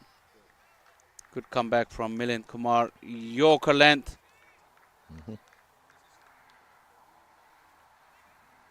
And Ziaul Haq in the distance has taken off his glasses and his cap. Pace from this end so far. Ilyas had bowled a couple of overs with 2 wickets, and now he's been replaced by Ziaul Haq. So Ziaul Haq, his last 2 deliveries yesterday were wickets 9 and 10, clean bowled on both. So Ziaul Haq is right now on a hat trick. To add to whatever is going on, that equation. As if we needed anything else to keep track of. That is a brilliant Brilliant start. Ziaul Haq now going to be on a hat-trick around the wicket, targeting, I would think, the base of leg stump. This is the hat-trick ball. Oh, wrapping one on the pad. Gone! It is a hat-trick for Ziaul Haq. In the context of this game, it means wicket number 2 is down. 32, we believe, for the loss of 2 wickets. Well, that's Ziaul Haq. I think they knew the way he celebrated with Ramiz. And what a start. What a first delivery. Unched away. Getting his front leg out of the way and hitting on the back leg. He knew that look of resignation on his face. And he had given up before that finger had started to go up. Hat-trick for Ziaul Haq. Drama here at Paramveer. The home team and their fans a bit quiet. 3 wickets down now in the run chase. Well, from around the wicket, spearing it in to the pads. I suggested he should be aiming at the base of leg stump. Essentially, that's what he was doing. It hit a batter, Ansh Dave, on the back pad, and I think from, even though we're not directly in line with the stumps, it appeared to be crashing to me into middle and leg. And so that's a big wicket for Ziaul Haq. A personal milestone. He gets a hat-trick. That's never a bad thing. In the context of this game, it means that you've pegged back the Atlanta Fire even more. Next ball. Looking to work this down the leg side. Should be at least a couple of runs. That is the youngster Aryan Satish, I believe, who's after it. So 2 runs off the mark immediately is the new batter. I believe that is Sunny Patel, but it's leg by. Oh, my Umpire apologies. have just signaled that. And Sunny Patel coming in. Jamar Hamilton still in the shed. So is Zishan Maqsood. Stephen Taylor, obviously we know, is nursing the injury. So not an ideal situation here for the home team. But Sunny Patel is a street fighter. He will fight tooth and nail. That's what you can expect from him. Well, his team is going to need for him to fight here because they're in a bit of trouble. Ziaul Haq with his tail up has the first wicket. And then you've seen, even though a couple of leg byes have happened subsequent to that wicket, that not a lot off of the bat at this stage in the innings for the Atlanta Fire. Flash and a miss. There's that delivery again that you talk about, keeping low as it goes through to Ramiz Raja. Yeah, this is the 4th innings of the day. Probably the middle 2 innings were the best time to bat on this pitch. And capitalized well, Kingsman, even towards the latter part of the Kingsman inning. Last couple of overs, Saad Ali and Awais Zia with the older ball couldn't find their right timing. And now in the power play, struggling Atlanta Fire. Ziaul Haq just need to keep doing that. Ask the batters to make the move. Certainly that would be what is required. And given that you have the squeeze on and you're trying to see who gets into the final here, you know the pressure is on the home side. Just keep making them play your good balls. That is exactly what you'd need at this stage. Great ball. That fizzing past the outside edge.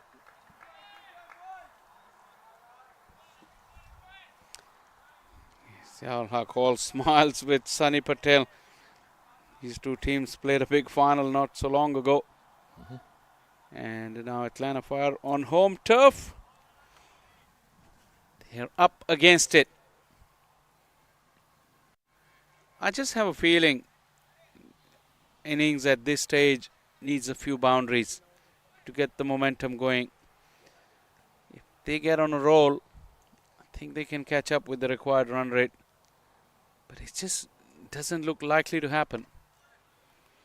Ball is completely dominating the bat. That's exactly the point. And when you get the pressure building in the way that it is right now, it becomes that much more difficult for the home side. End of over, we believe, number 7. Score is. One heart. A-T-L-F-I-R-E. One vibe. Big force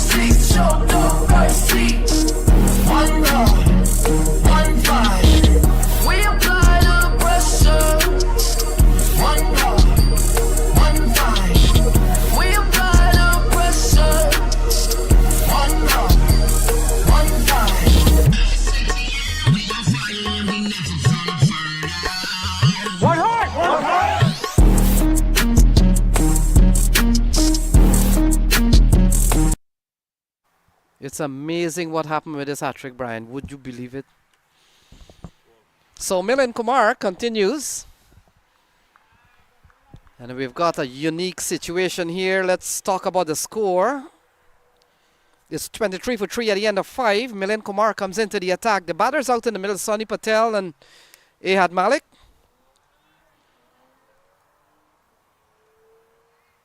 And so this one turned away into the onside. And Brian, we're down to 24 for 3 in the 6th over. 24 for 3 in over number 6. To me, makes it a very difficult game to recover from. Saw the hat trick from Ziaul Haq. That's always something that's going to be paid attention to. And in the meantime, you have a lot of time, but you're falling behind in terms of the run rate. Skied, where's this one going to go? Akhtar Shah is after it. Almost an acrobatic catch, but I believe that might have just gone over the ropes with the decision from the umpire. Umpire Balasubramanian is going to be checking for that. I believe it may have just bounced in front, Lenny. I don't know if you can see it from there, but they will be looking at it here, so we'll go quiet and see what they think.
This is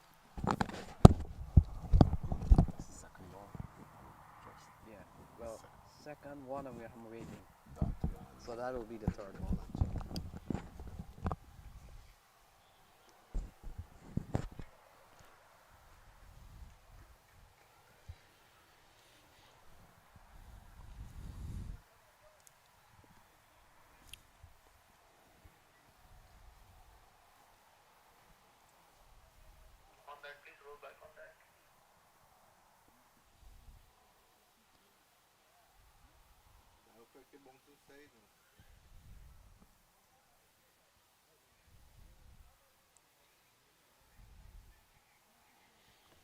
So I think we've got a decision here, Brian Walters.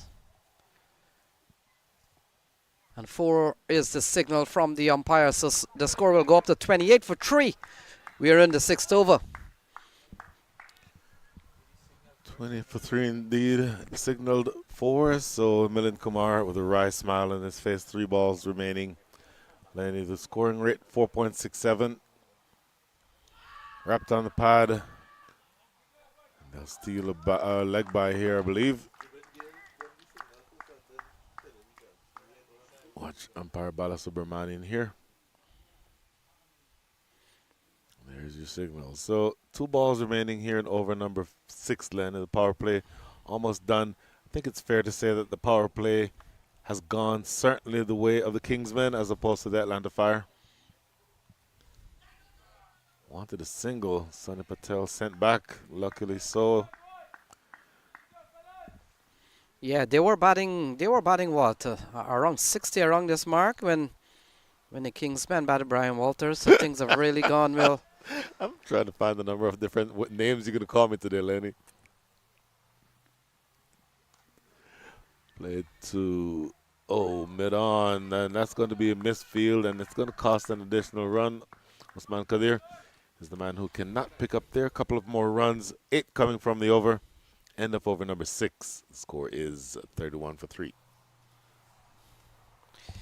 You know, it's funny. You know the amazing thing with the 3 hat trick, right? All 3 against the same team. Well, it started, one finish here, one started, spread across teams, spread across days, spread across whatever. Mayura, Lashmikant, he is involved in all 3. So that's the end of the power play. I think it's easy. Fair to say that the power play has gone the way of the Kingsmen. When the Kingsmen batted, the end of their power play, there were 59 runs on the board. And you have only 31 on the board here. The Atlanta Fire, so they've fallen behind. And then another 3. In fact, 3 wickets are down. When the Kingsmen batted, they had no wickets lost during the power play. So easy to say that things essentially have gone the way of the Atlanta Fire. Make that the way of the Kingsmen. And it's Zia Haq who will be taking up the attack from the southern end of the ground outside of the power play now. So a sweeper. In fact, it's a man at deep square leg. And then there is a sweeper on the offside, the large side of the ground. Long on. Mid-off is inside the circle. Ahad Malik, 18 from 20. And Sonny Patel will be looking to accelerate himself. His team needs him to accelerate here, Lenny. 10.25 or 10.29 needed per over the rest of the way. In the air and just over mid-off, that's Milind Kumar running back. A tumbling attempt. Did he pull that back? Umpires will probably want to take a look at this, but it's a great piece of fielding nonetheless. It will be either 2 or 4, depending on what the TV umpire Nuruddin thinks.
So confirmation there, that is 4. Brilliant effort by Milind Kumar, but ultimately in vain. So good start to the over. Need plenty more of those. 35 for 3 after that boundary to start over number 7, Lenny. In that same direction, a lot straighter this time, and there's no need to go to the third umpire on this one. 4 straight down the ground. Yeah, 40 for 3 now, Brian Walters. Seen a couple of 4s off the bowling of Zia ul Haq. Look at that, straight down the ground, elbows up, full flow of the bat, hitting through the line. And a couple of 4s there for Ahad Malik.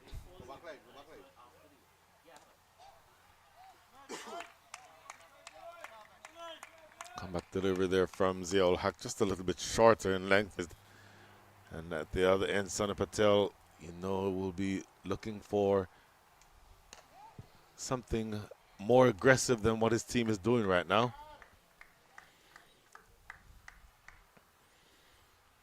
Yeah, we've seen an over gone for 9, couple of 4s. Zia ul Haq, quality bowler, picked up a hat trick when he bowled his first ball today. Got a wicket of Ansh Dev out earlier on, and that hat trick was spread across 2 matches. It was probably a 24-hour period because that match ended at about 4:20 yesterday. And Brian, those were the last 2 strikes we saw before we went home. So, LBW, or no fielders needed. on that hat trick. 2 clean bowled and an LBW. Yeah, he needed no assistance at all. And sometimes when you defend, when you depend on your other 10 men, it doesn't happen. So he's take matter into his own hands for sure. Great Yorker. Managed to be squeezed down the ground by Sunny Patel, the captain, for a single. 10 runs come from over number 7. 41 for 3. Yeah, it's one over this. They set somewhere along. They set somewhere along the line. There was a wide I didn't put, so let it go. I'll fix it at the end. But it's 41. No, it's 41, eh?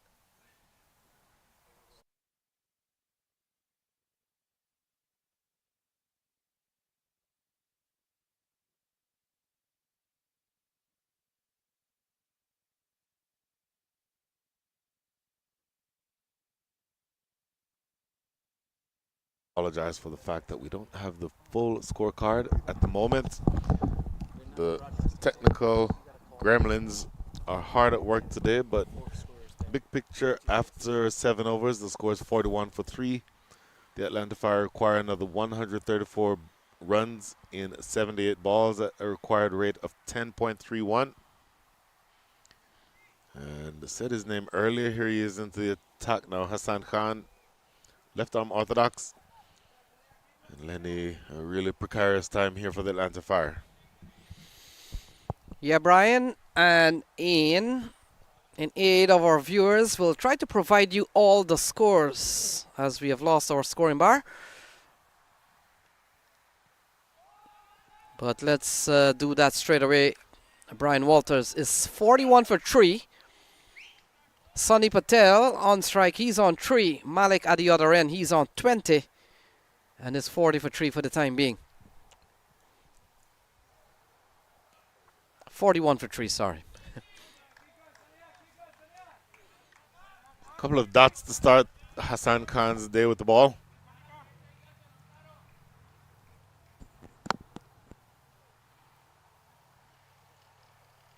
Looks to work it around the corner. And given. Sunny Patel had one stayed just a little bit low on him. Crashes into the pads. And umpire Bala Subramanian thinks that this would have gone on to disturb the furniture. Wicket number 4 is down, Lenny. Yeah, trouble here for Fire. They've been in trouble for some time, but here it is. More trouble for them. Hassan Khan comes in. He makes a big impression here in just his 3rd ball, looking to go through the onside. And you're right, may have kept a tad low, and that's the end of the captain, Sunny Patel. Well, the captain of the Atlanta Fire is dismissed. The former captain of the Oman national side strides to the crease. So he would have had the opportunity to be in situations like this multiple times throughout his career.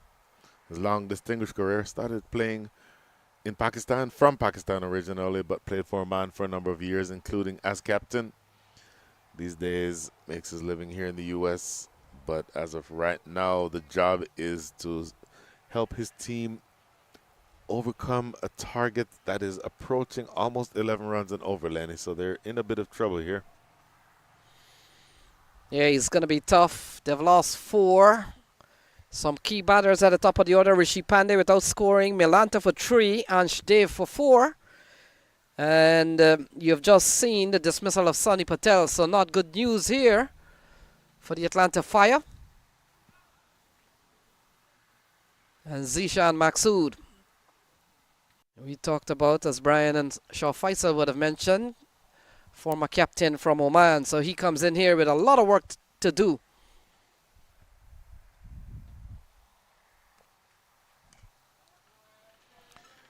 A lot of work to do indeed, and it's not going to be easy to do it off of the bowling of the Kingsmen. 2 lefties at the crease, and so in theory the ball would be turning into both lefties if they wanted to take power strokes on the leg side, but I think they might have to go through a consolidation period here, Lenny, as the single is taken to deep square leg. Yeah, we've seen some very good bowling from Ilyas. Also, Ilyas picked up 2. We talked about Zia ul Haq with his 1 wicket needed for a hat-trick. He got it off the very first ball that he bowled, and we've seen one from Hassan Khan. And that's the VVIP pavilion. Brian Walters filling up, or it has filled up. There's a single down to short third. Cleanup work done by young Iron Satish. End of over number 8. Score is 43 for 4.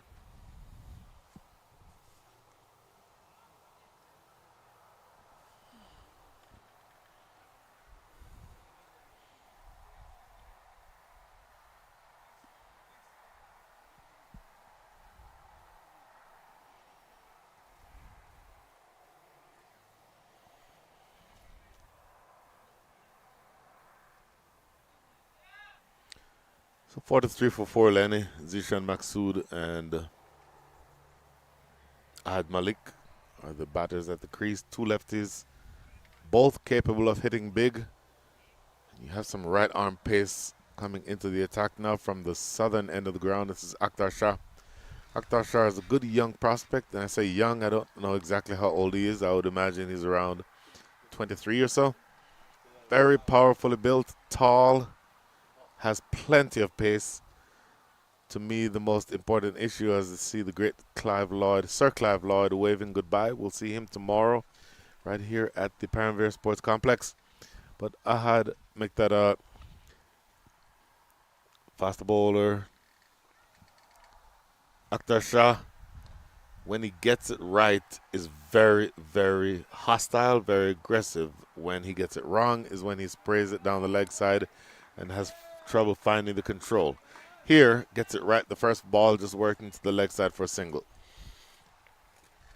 Yeah, he comes from a long line, a very quality bowler from the Kingsmen.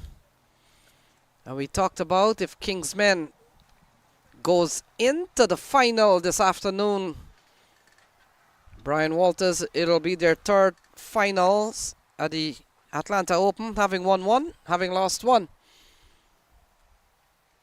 And Akhtar Shah.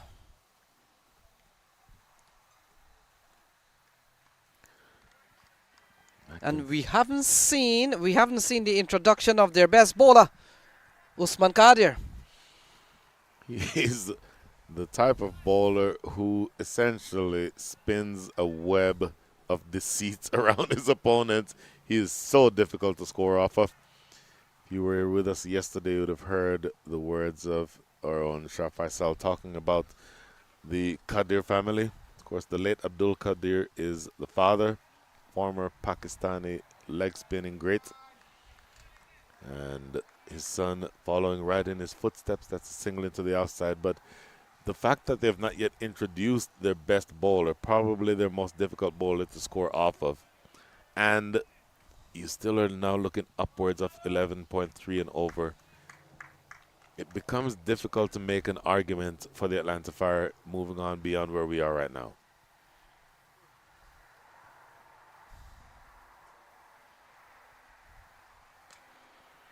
Yeah, good over so far from Akhtar Shah. He's only given up 4 in 4 balls. In fact, 3 of 4 balls. Yeah, you're looking at 11.2 is the asking rate, Brian Walters, and we're in the 9th over. And they've lost wickets here at the Paramvere, so those numbers certainly not favoring this team that is still wanting 127 to win.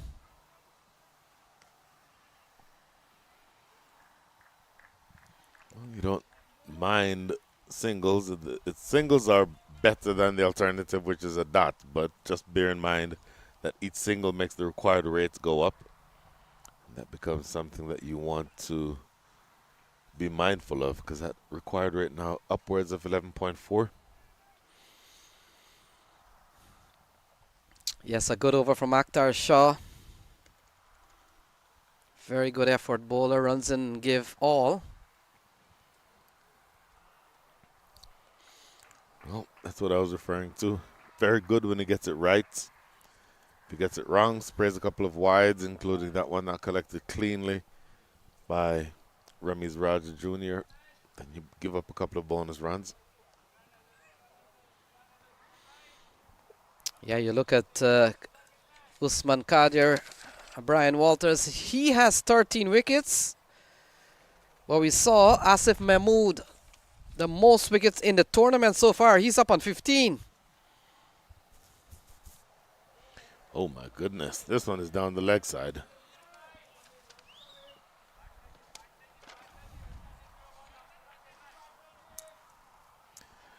So another wide, 3 wides at the end of the over here.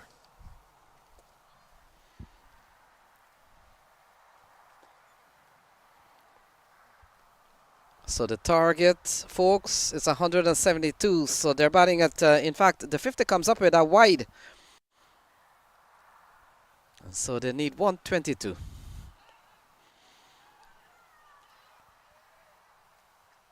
Not able to get the single, so that closes things out for over number 9. We all struggle on. We again are trying to make sure that you understand what the big picture is. 50 on the board, as you just heard from Lenny Chabar. 122 runs needed in the last 66 balls, needing now to score at the rate of 11.09 and over.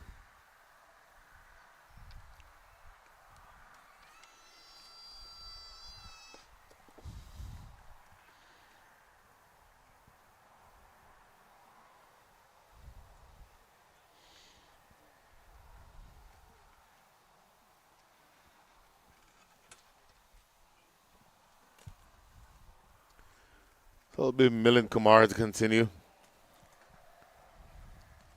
And I think if you're a Kingsman fan, you'd want to find out if there is anyone in the squad who's a part-time keeper who could be called upon to give Ramiz Raja a rest the rest of the way. Up and over the extra cover area, going close to the boundary, diving effort. And I think it does well there, Lenny. Yeah, very good feeling. Looks like Usman Kadir. Yep.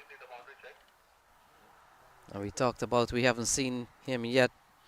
Brian Walters, and no problems at all. They've picked up 4 the other bowlers. 52 for 4. Milind Kumar.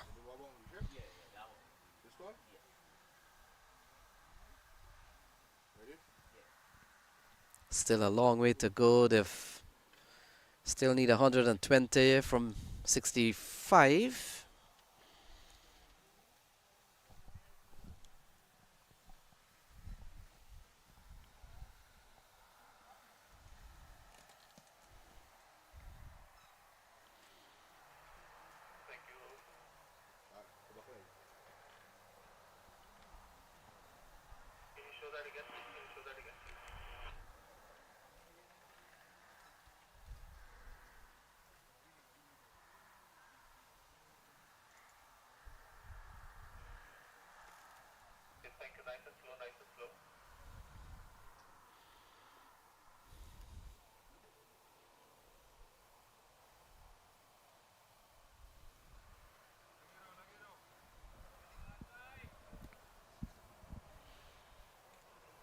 Lenny, when you watch international cricket matches, there is about, I think someone told me it's about 25 cameras, so you can see multiple angles on any replay that you need. Not quite the number of cameras here, but at least 8, I would guess. And trying to see many different angles they can look at here to see whether or not this was saved. And here is the interesting, Brian. You talked about what, 25 cameras, and sometimes the ball will go, and with those 25 cameras, even at the top level, at the international level, they're still searching for some of those frames. This is true. This is true. You never know where the ball will go, and the ball sometimes will go at a place where totally a dead zone. Off the back foot, good-looking shot toward us here. It's not going to carry it to the rope. In fact, it will carry it to the ropes. Wow, I didn't realize that it got that much meat on it. Runs right in front of us here, Lenny, for 4. Yeah, delicate-looking shot from Malik. Just using the pace of the off-spinner, spinning across him. And just guiding it delicately for a well-deserved boundary. 56 for 4. And we're in the 10th over. Milind Kumar with 6 in the over so far.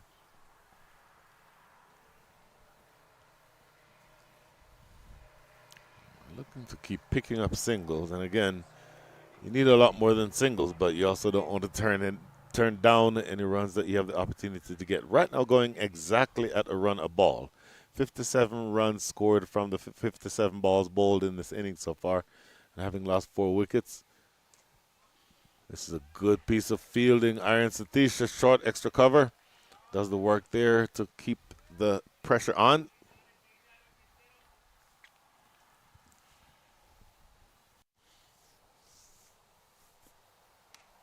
Lovely shot, but again, good fielding. Boy, the fielders are absolutely supporting the bowlers here, and the vice grip continues to be squeezed here for the Atlanta Fire. Kingsmen really just applying more and more pressure. Another 115 needed from the last 61 balls in the innings.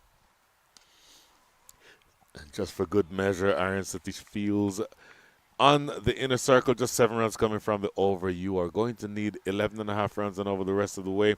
The score after 10, 57 for 4.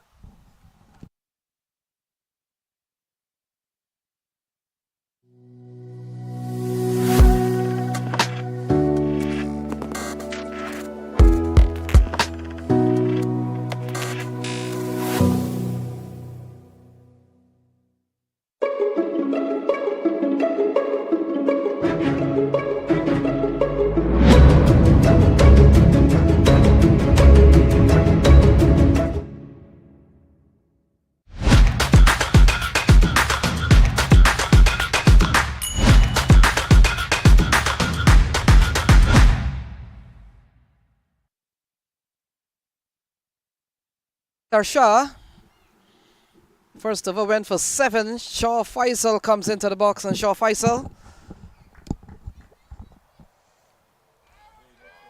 And big appeal. So at the stroke of when Shaw Faisal walks into the box, Malik goes and another wicket falls.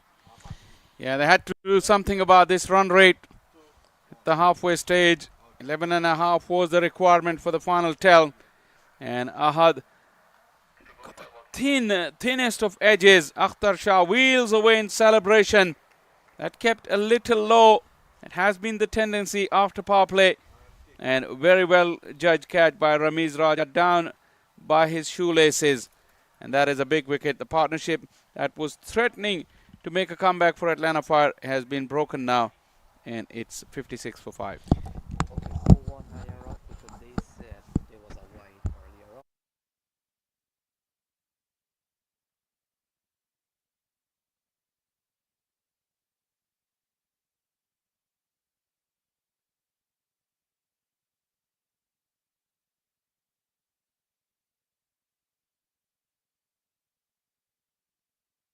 That is green, yeah. Shaw Faisal has picked up his first wicket for the day. And you get the feeling Atlanta Fire under immense pressure here. And from the look of things, it looks like Kingsmen will get to that coveted spot tomorrow. We talked about Stallion X already waiting for the winner here. But we have seen an impressive showing from them, posting 171. And in reply, Atlanta Fire, they're batting a 57 for 5. Yeah, Jamar Hamilton has walked in.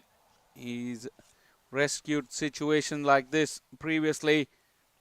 Wow, he needs to be at his best. Starts well, ball driven into the onside, and you get the feeling that Kingsman knows pretty well. Unless this team can pick up a couple of boundaries per over, Shaw Faisal is really going to be tough with those little taps into the field, picking up 1 and 2 at some point. They'll need some boundaries to go with that. We haven't seen Stephen Taylor yet, but a worried look on the face of Hassan Tariq.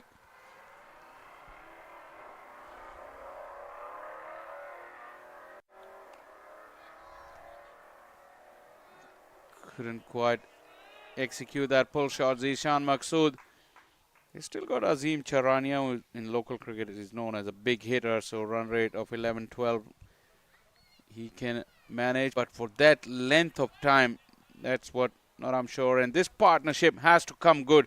There is no two ways about it for Atlanta Fire. It's now or never in this semi-final.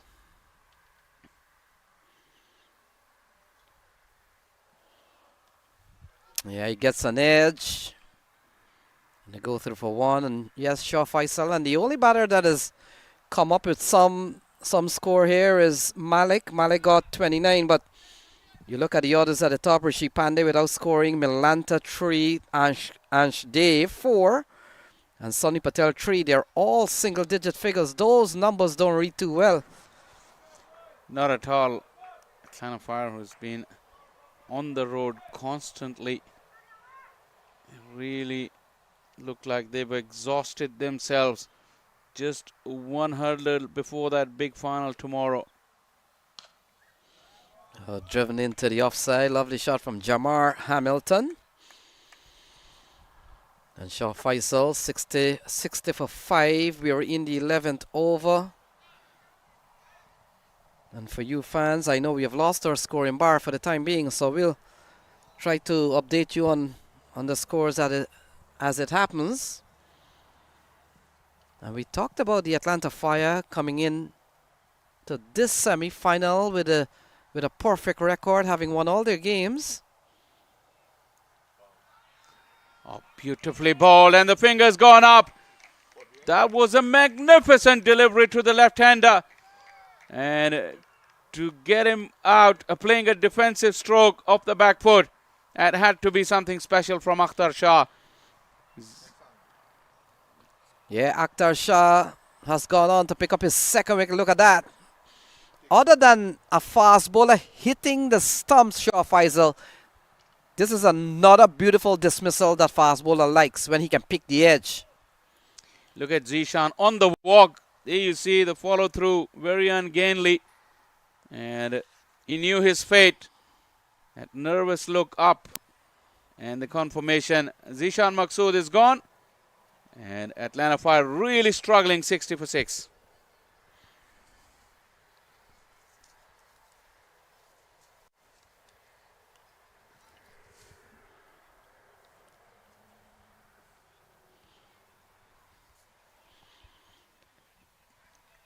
So at 60 for 6, Shadley Van Squawkwick comes to the middle. And we told you the target of 172, so essentially they need 112, Shah Faisal, from the remaining 9 overs.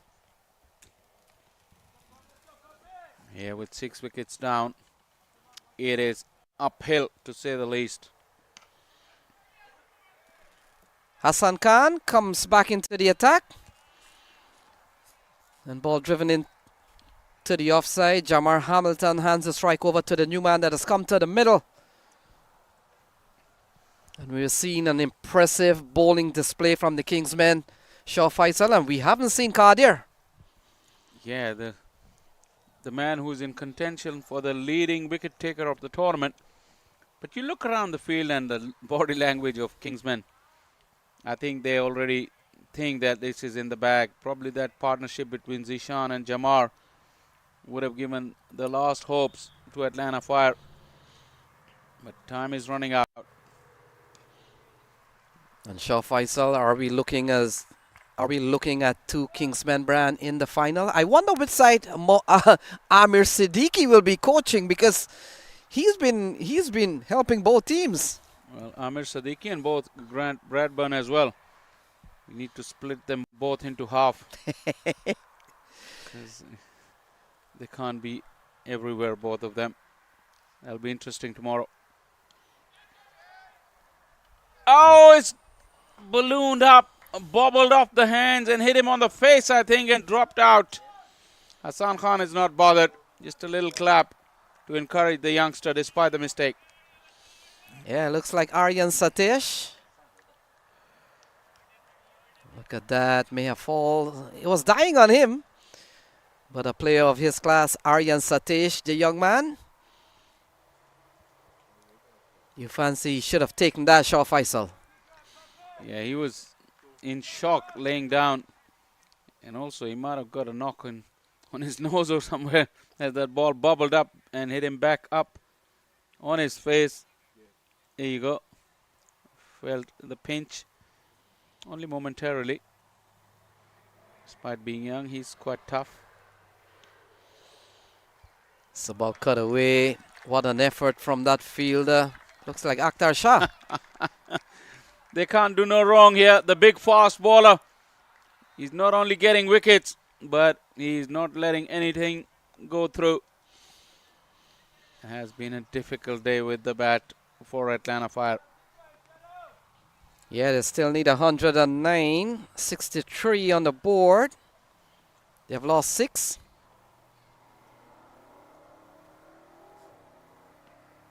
Yeah. Another over comes to a completion. 12 gone now. And it's 63 for the loss of 6.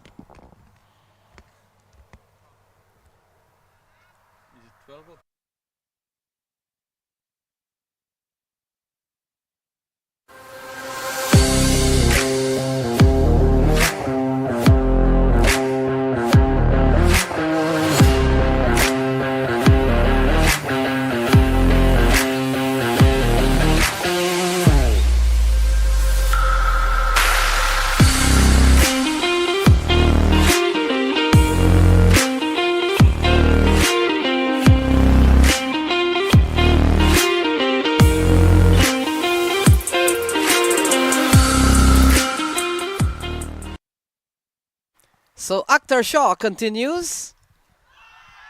And is this more trouble for the Atlanta Fire? Yes! So ball driven straight back, deflections onto the stumps, and the umpires are just checking. But it could be a goner here for Shadley. Shadley's already walking back. I think he's seen the deflection. Probably some of our other angles may show that. One thing was clear for even from that first replay, that Shadley was out of the ground, and he has been asked to stay. He is staying umpire. Although Stephen Taylor is walking in, but Shadley has been told, don't go anywhere.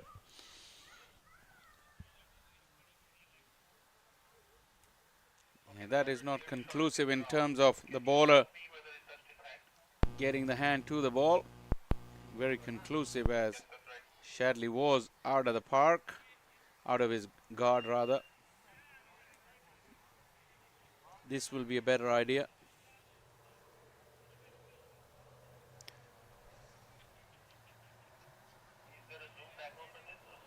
Yeah, the big question is if the ball came off Akhtar Shah. Yeah, umpire wants to have a closer look with the zoomer.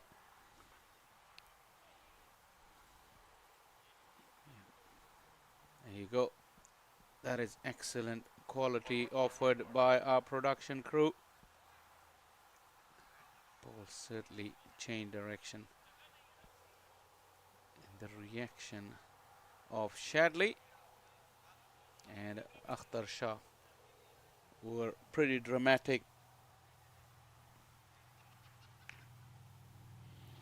Yeah, a lot of time when batters walk Shah Faisal, it's something that they know. He was right there.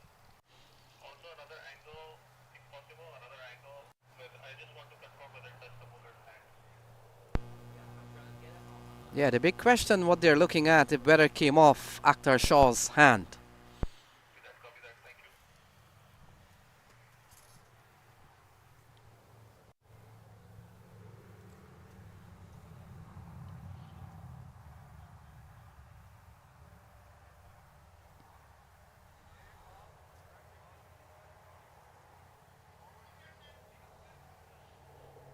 And the fact is, Shah Faisal, irrespective of what people saw or what Shadley saw or the bowler saw, it has been forwarded for a review.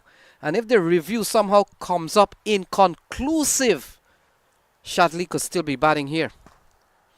Well, if that is unconclusive. Then the on-field umpire needs to make the call. And he was right there as well, pretty close to the action.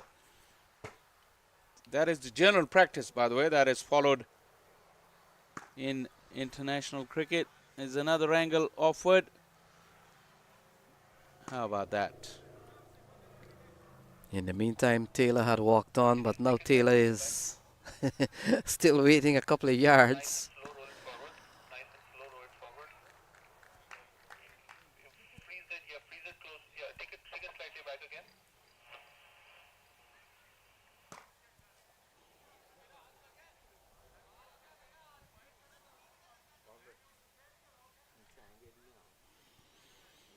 The fact is, I think the umpire went up. Initially, I think the umpire was more concerned whether or not Shadley was out of his crease. But of course, you've got to review whether it came off his hand. And so now, yeah, Denzel James says we're good. And so it looks like it's just, what, a dot ball. Nothing else but a dot ball. Shadley remains.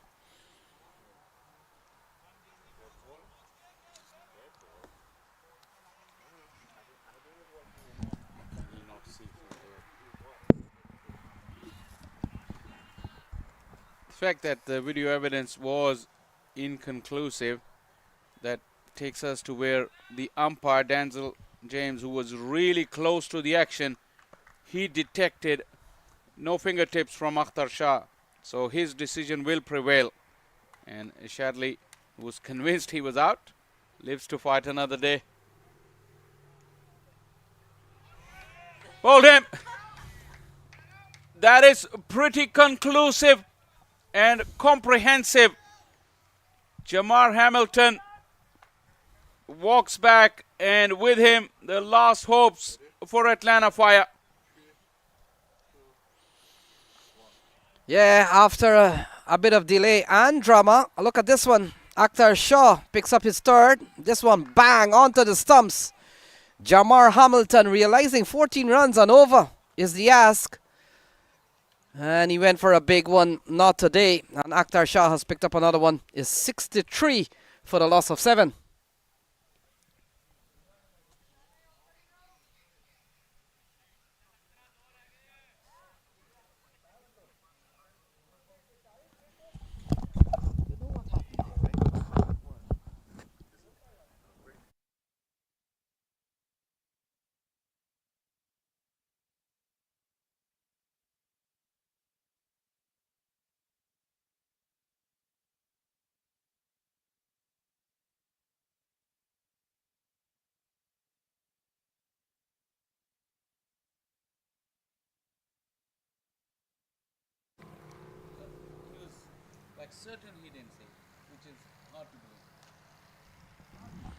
So Stephen Taylor comes out. Straight away he gets off the mark, Shah Faisal.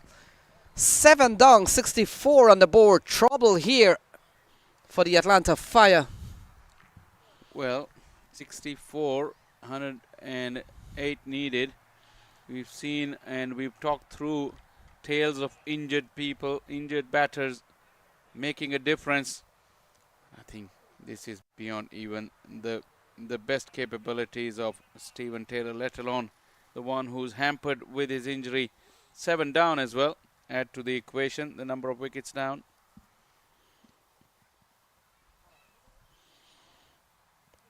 So wide is the call.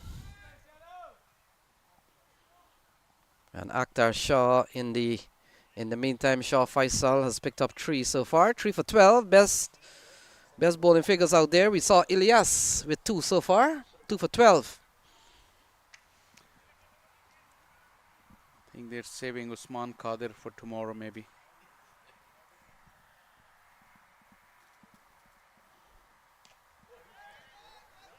Into the onside. Good looking shot from Shadley. And it'll pick up a couple of runs. 67 for 7. Finally, we got the score bar back on, and I think it's up to speed with everything. Couple coming off the last delivery. It was a wide earlier in the over as well. 12.4, 68 for 7. Another 104 required. Required run rate of still 14.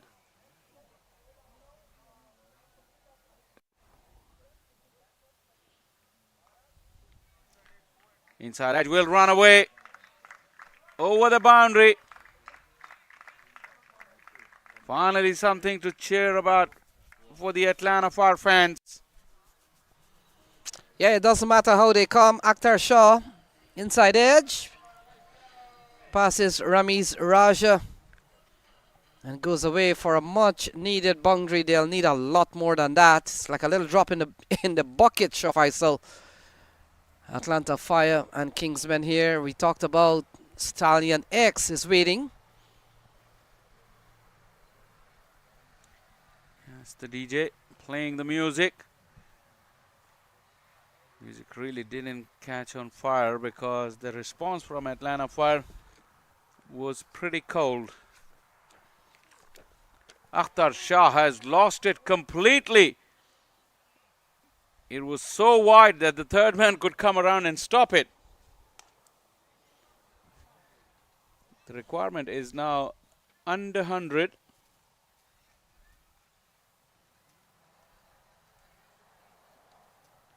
Who's scoring? I can't see two wides.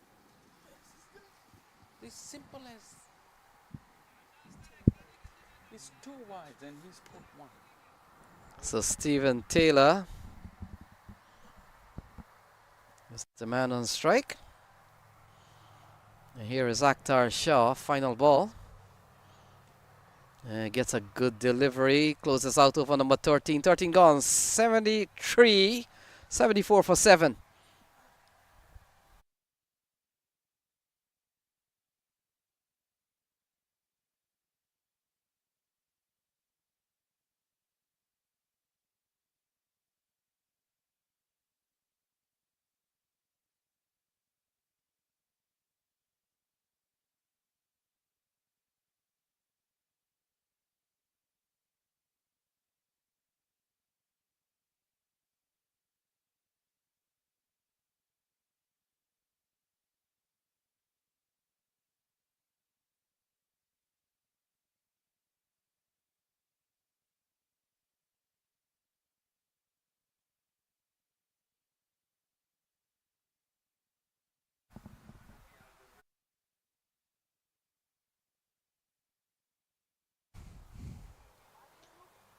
Finally gets to see the ball. This could be fun either way.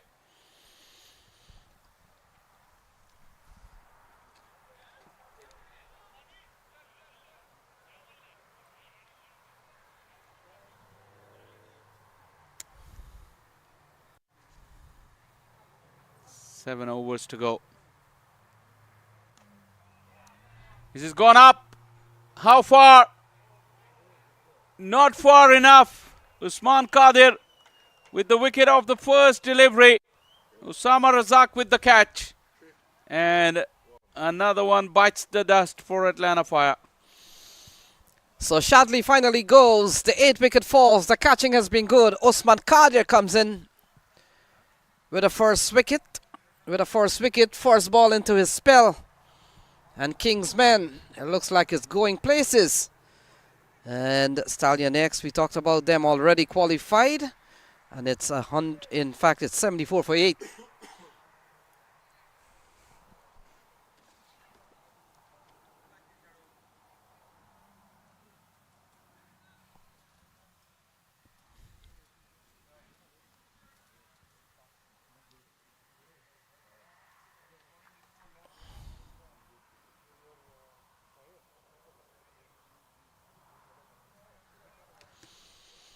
And Shaw Faisal, I told you Asif Mahmood was at the top of the heap.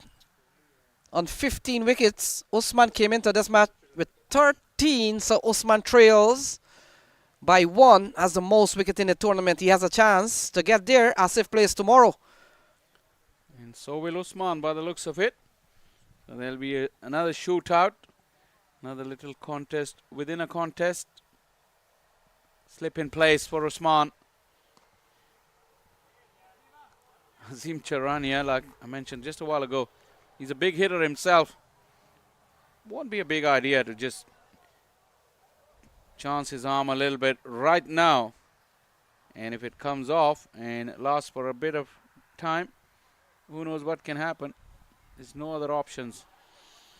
But talk about Stephen Taylor. His injury, he's coming out to bat at number 8. With one hand, shots up, catch it, but it lands in front of Ilyas.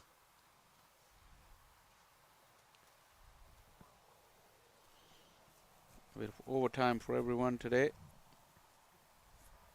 Usually by this time the games are done. We still have 6.5 overs to go. Yasha Faisal, of course, we saw.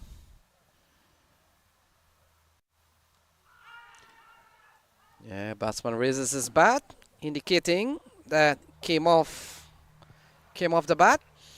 And one of the things that have eaten to some of the minutes is the referral things we've had. Usman Kadir has really been good in this over. Beautiful googly. And the pressure is off. Usman can really show off his skills as a leg spinner. Surprised he hasn't got a slip for the left-hander. The way he throws it up in the air and wider off the off stump. Could easily go in that direction off the edge.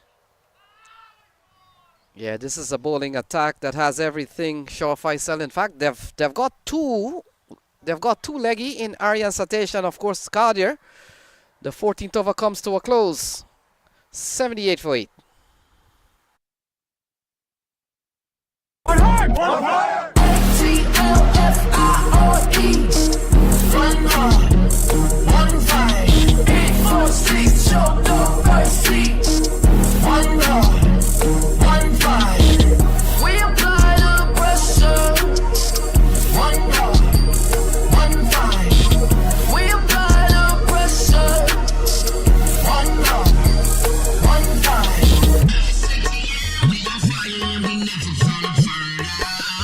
One hard! One hard!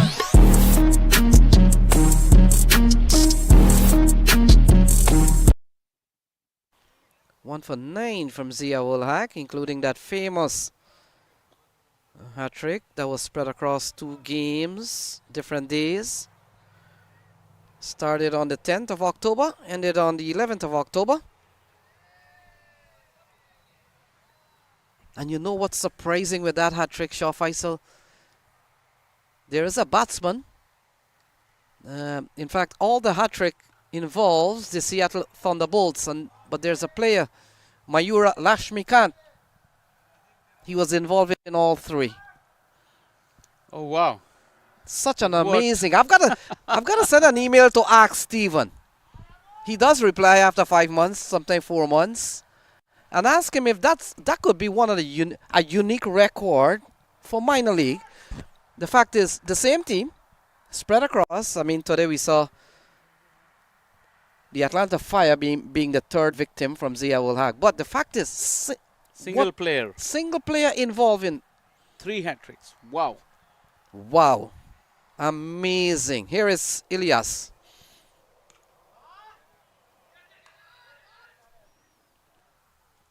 An amazing turn of events here. Look. So Usman Khan got it against Thunderbolt.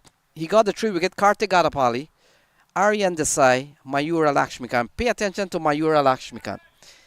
Kamrul Rabi got a hat-trick in the 18th over. Aryan Desai, Mayura Lakshmikant in the middle here again, and Krish Katre.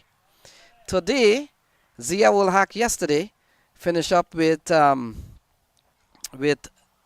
Lakshmikant here. Oh, another wicket falls. And this time, Azim goes. Ilyas picks up one more. Is 77 for the loss of 9. Well.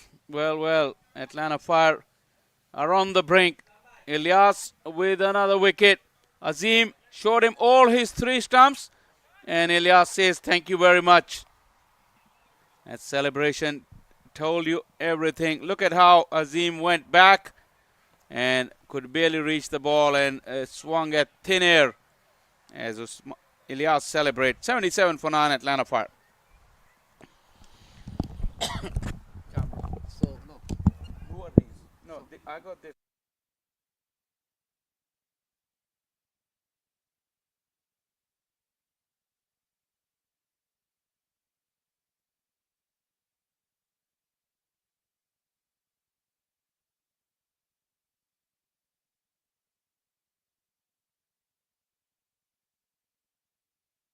Amazing.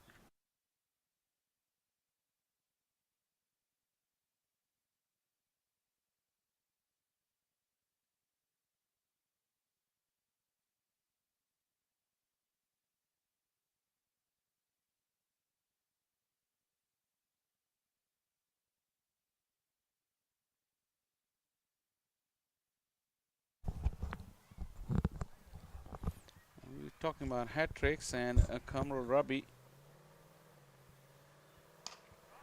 is the man who took a hat trick. This time, fearlessly comes down at Ilyas and picks up a couple of runs to reduce the margin of eventual defeat, as it is so evident now. Yeah, 79 for 9. And the writing is on the wall here for the Atlanta Fire. Ilyas, in the meantime, Shaw Faisal has picked up 3 for 15. He has had a good day.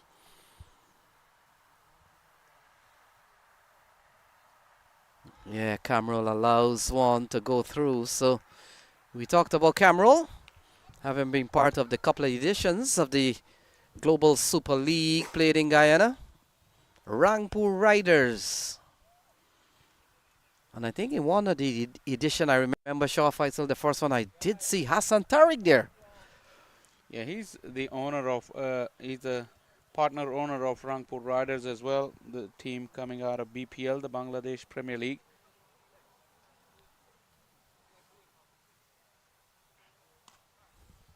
Yeah, into the offside. That completes another over. Ilyas finishes 3 for 15 so far. 15 gone. It's 79 for the loss of 9.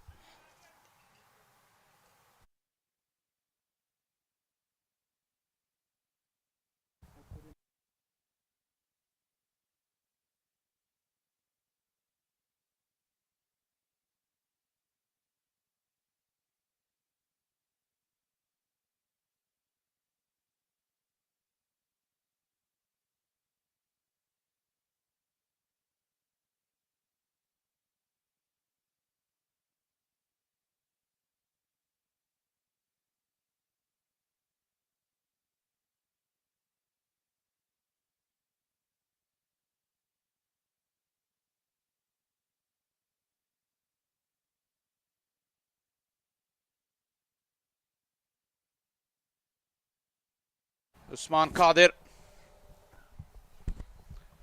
Taylor has seen the wreckage after he arrived quite late himself because of that injury. It really hampered Atlanta Fire's batting lineup and their batting plans. The big man, their talismanic opener, generally sets the tone. He's injured. Usman Qadir just threw the ball up, knowing that Taylor's hand is injured and he may not impart the power that he normally does. It went through him. Well, without having seen the actual ball, meaning we're sort of at deep third, I'm guessing that was the googly. And it's tossed up and turns away from the left-handed hitting Stephen Taylor.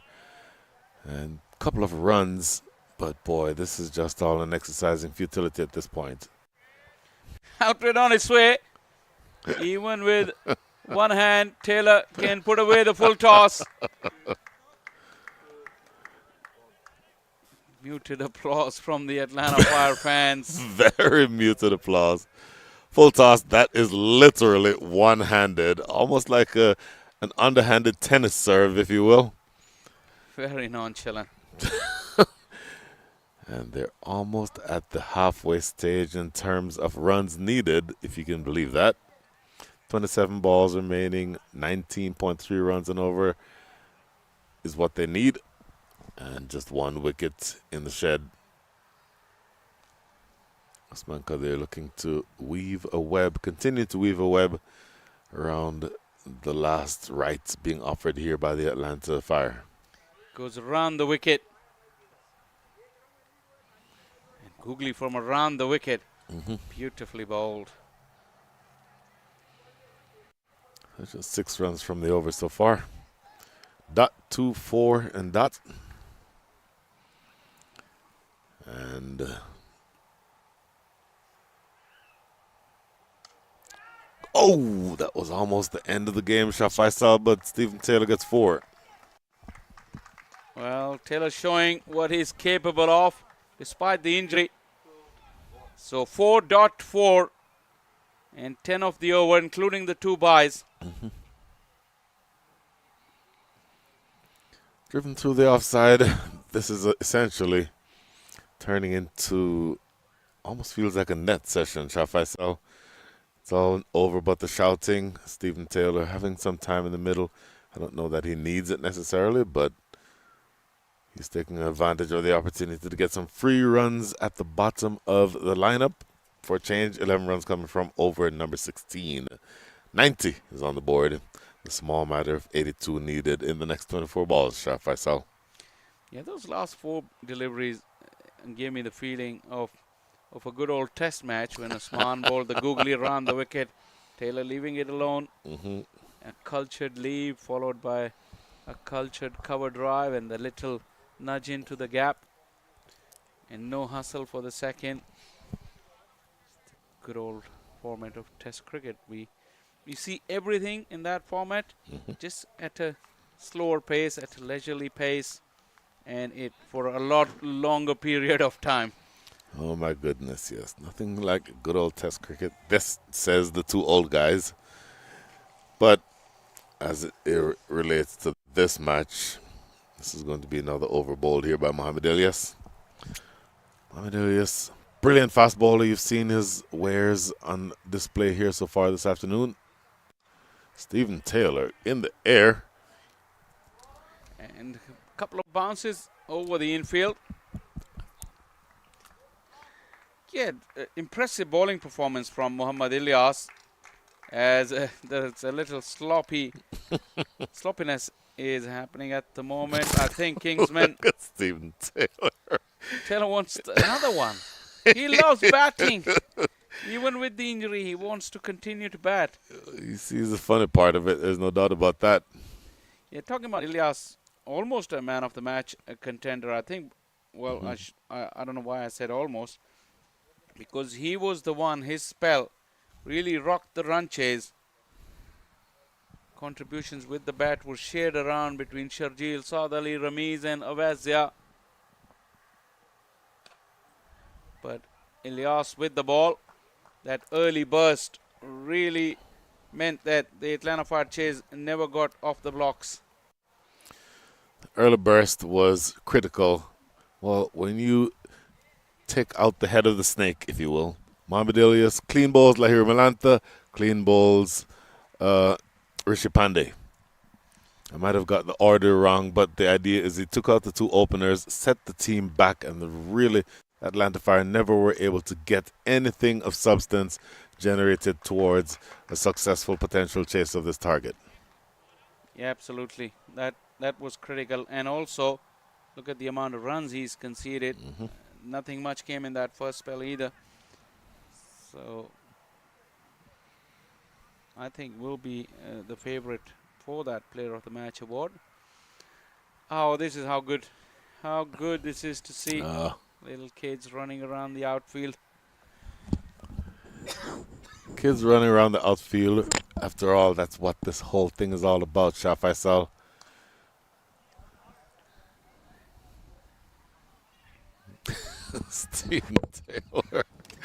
Stephen Taylor is essentially making a joke out of the proceedings at the moment. And I think he obviously knows he is probably going to be in a much better mood than the management team of the Atlanta Fire. And no shame in losing to a great team, and no shame in being the victim of just classic hostile fast bowling. Mohamed Elias being chief among them. Ooh, hostile fast bowling is what I just asked for. That's just what I got. Absolutely, and I think Atlanta Fire can't be too disappointed. They've won the minor league championship, made it to the semi-final here. Very competitive field here as well. Going unbeaten through the group, so they've had a good run. I think a rest day has jinxed both the teams that finished top of the groups yesterday. Both of them took rest, and Clarion Eagles earlier in the day succumbed to heavy defeat, and looks like it's Atlanta Fire's turn.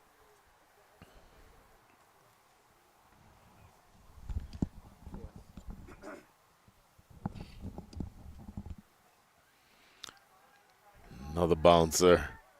And this one is not collected cleanly by Ramiz Raja. I believe this will be a bye. With confirmation on that as soon as we get it, but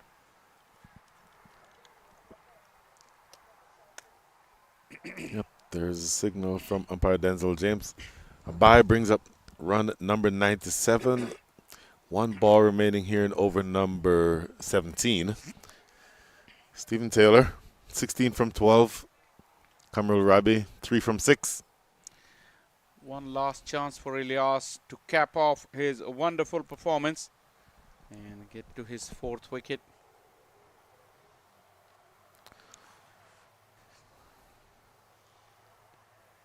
Throw came at the non-striker end, but the striker end rather, and Kamrul Rabi was in. Ilyas finishes off a sterling effort in the semi-final, 3 for 22, and Atlanta Fire after 17, 98 for 9.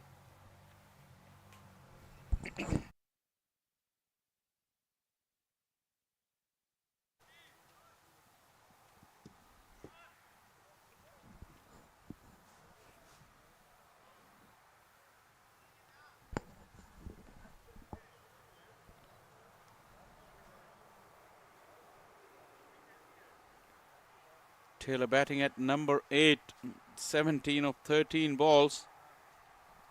Is only an indication of what it might have been if he was able to come at his usual spot. Second top scorer already after Ahad Malik. In fact, none other of his teammates could get into double figures. So Ahad Malik with 30, Taylor with 17.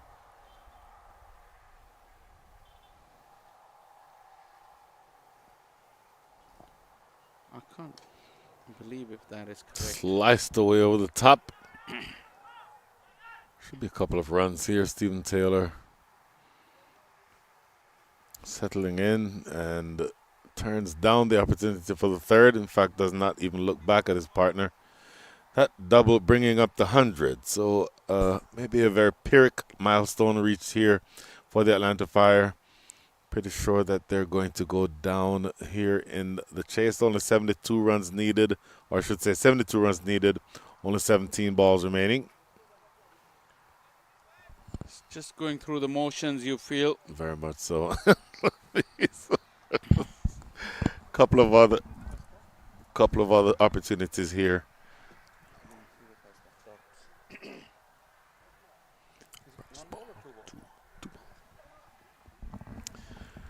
So the first ball of this over going for 2. The second one, a very comical dot ball.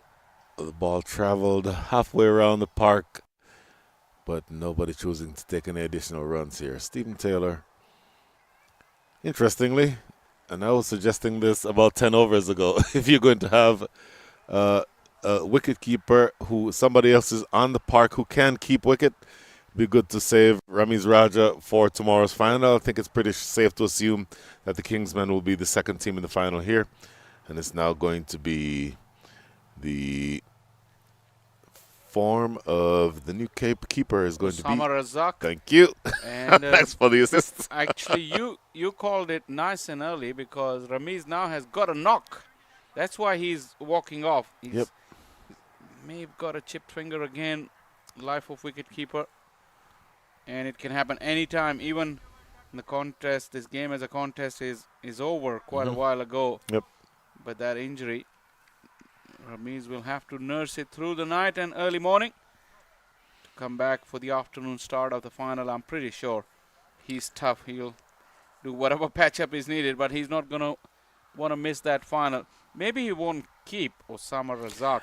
I was thinking the same thing. You have him in the lineup. He's an explosive batter at the top of the order. You have a high-level keeper who's also in the side. Just have him, Ramiz Raja, play as a batter only. Snaking up at him with that delivery. Yeah, Usman has changed his angles. Really showing off. That's the time when the pressure is off. Exactly. I've been telling about how skillful Usman is. It's just when you put pressure back on him, sometimes he then provides you with those loose deliveries. But if you allow him to bowl, you'll spin one way and the other against the other direction, and don't forget the quicker one, the slider. So pressure is off, and he's now trying everything. Changing the angle again. Going around the wicket.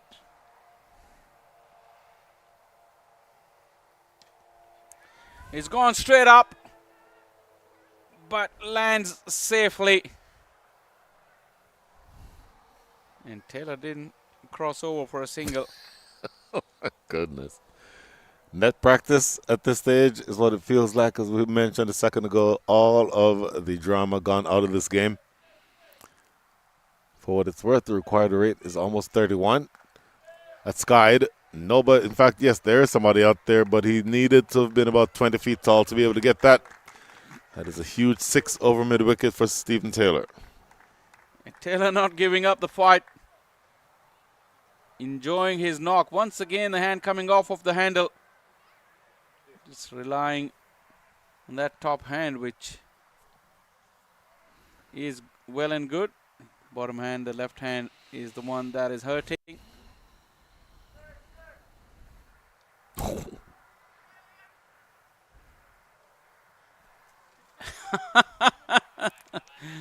And that's not Brian Walters, that's me. It's just comical. You were doing your best Brian Walters impression, Shah Faisal. As close as I could get. Nothing like that. Stop. End of over number 18, 108 for 9.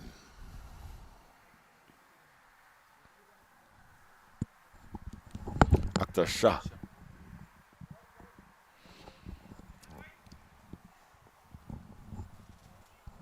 That was a great day with the ball, Akhtar Shah. As I said earlier, Shah Faisal, he can be erratic. He can spray the ball down the leg side. He can go so wide with his delivery that it's deep third that collects it. But when he gets it on point, he can be generally very, very aggressive, and he can be destructive. You mentioned throughout the week, at times when we saw him bowl, there is a little bit of something in his action that needs sorted. But when he gets everything going in one direction, he is lethal. And that's another of those things. Right on cue. His run up. And good thing he didn't go with the ball. Sometimes you'll see him go through and deliver the delivery, which is not the right thing. Any youngsters watching, if you're not comfortable with your run up, with your approach to the wicket, it's better to stop and try again. Yep.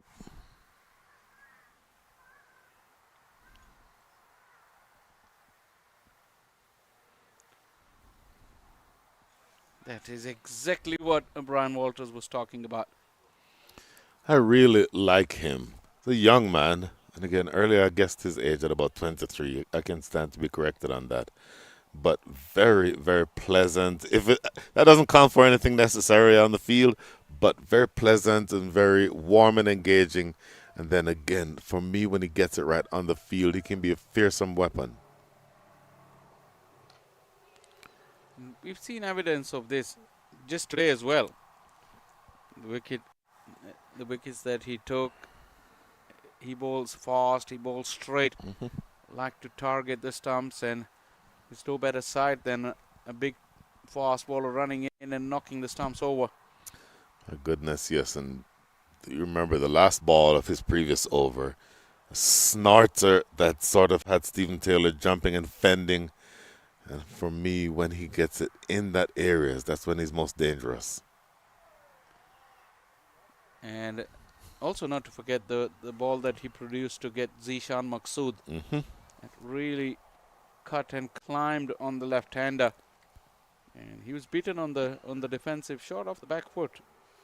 A very good player to beat him on the defensive shot. It has to be a good ball. And Akhtar Shah did produce a good ball to get rid of Zishan. That was also important in the game because there was time available at that time for Zishan to mount a serious challenge. Sure. I should say. Sure. Because I was just disappointed to see the wide in the meantime.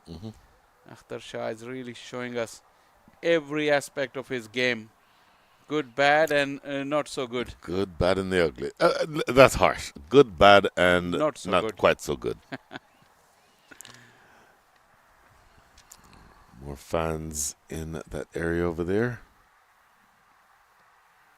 And once again, Shah, probably the last time we'll have to mention this. It is completely free to attend the final tomorrow, which I think we can confidence X and the Kingsmen. Noon East Standard Time right here at the Paramvere Sports Complex in Rydell, Georgia. Chief guest, the great Sir Clive Lloyd. I'm sure the great man will have some part to play both in the opening ceremonies as well as the proceedings throughout the day. The forecast weather, absolutely gorgeous. That one, yeah, talking about temperature tomorrow, bright and sunny, 76 degrees. Game of cricket cannot be played in a better weather than that. If you put in a call to the weather gods and asked for a day for a final worthy of the two great teams that will be playing tomorrow, that's what it would look like. 76, if you're sitting in the shade at 10 o'clock in the morning, it's a little chilly. But my goodness, the day itself will be fine. And unfortunately, not quite fine is the radar with Akhtar Shah. That's the third wide in this over. Flirted dangerously with a fourth, but I think was given a reprieve by umpire Denzel James. Yeah, this has been a very, very, very long over. And if you look at the contribution of the extras, Brian Walters, they extras in a score of 114. That to me sounds like a huge portion, somewhere around 20% of the runs being scored in extras. That's coaches essentially will be very upset at that. smashed away, but straight to the sweeper on the offside, and finally Akhtar has bowled out his over. A disappointing finish to an otherwise a wonderful spell of bowling. And he's now finished with 3 for 26 of his 4. 19 gone, 115 for 9.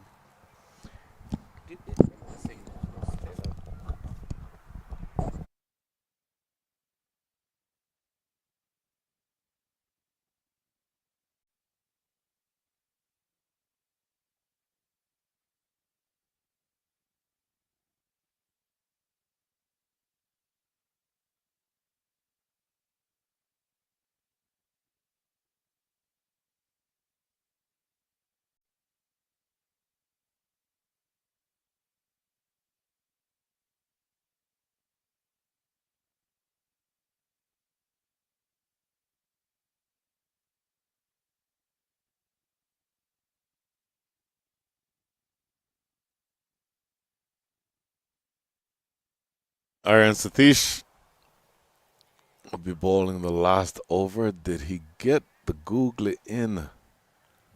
Stephen Taylor wanted to aim for the fences on that one. And then held the pose. Where is Where's the cameraman? photographer? Yeah, he held it for quite a few seconds. Well, that's what he was looking to try and do. That actually goes over the side screen into the next field. Huge 6 for Stephen Taylor. Way too little, way too late, but that one will look good on Facebook later on. How beautiful a strike was that. How easy on the eye. It's so much power in the shot, but with so much grace and poise. Yep. No hint of slog. 0%. It sailed over the side screen. Wonderful talent this man is. For a decade and a half or so here in the U.S. And ever present for Atlanta Fire. I think his name goes hand to hand with the franchise. Well, it's gone somewhere, but not for runs. The man with the spectacles, Ziaul Haq, he saw it better.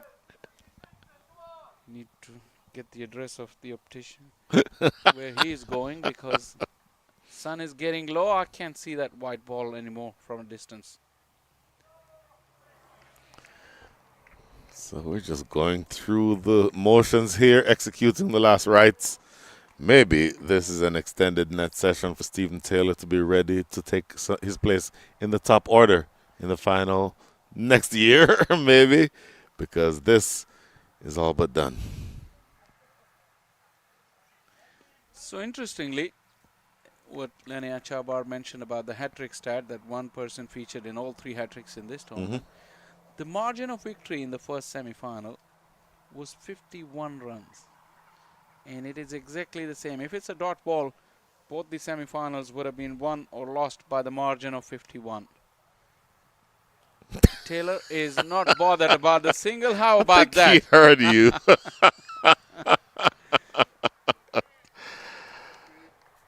The stumps are off, and Atlanta Fire is knocked out of their home tournament by Kingsman. But you cannot argue that they played the best cricket. Stephen Taylor tried his best and dragged the innings to 20 overs, where the last wicket had fallen in over number 15, the 9th wicket. And Taylor made sure they bat out the entire overs. He finished 34 not out, the top scorer, followed by Ahad Malik's 30 and plenty of extras. No other batter getting into the double figures, and that was the Achilles heel in the run chase for Atlanta Fire. But a thoroughly comprehensive performance from Kingsmen. The last 20 minutes or so probably took a little bit of glass off of their performance, but the result was secured by then. Lahiro Melanta and Rishi Pandey couldn't do much. Ansh Dawait, number 3, single-digit scores. Ahad Malik breaks that sequence, but then further single-digit scores for Zishan Maqsood, Sunny Patel, Jamar Hamilton.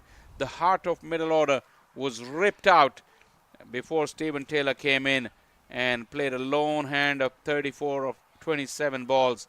Took the innings deep into 20 overs. Get those extras. Very generous Kingsmen.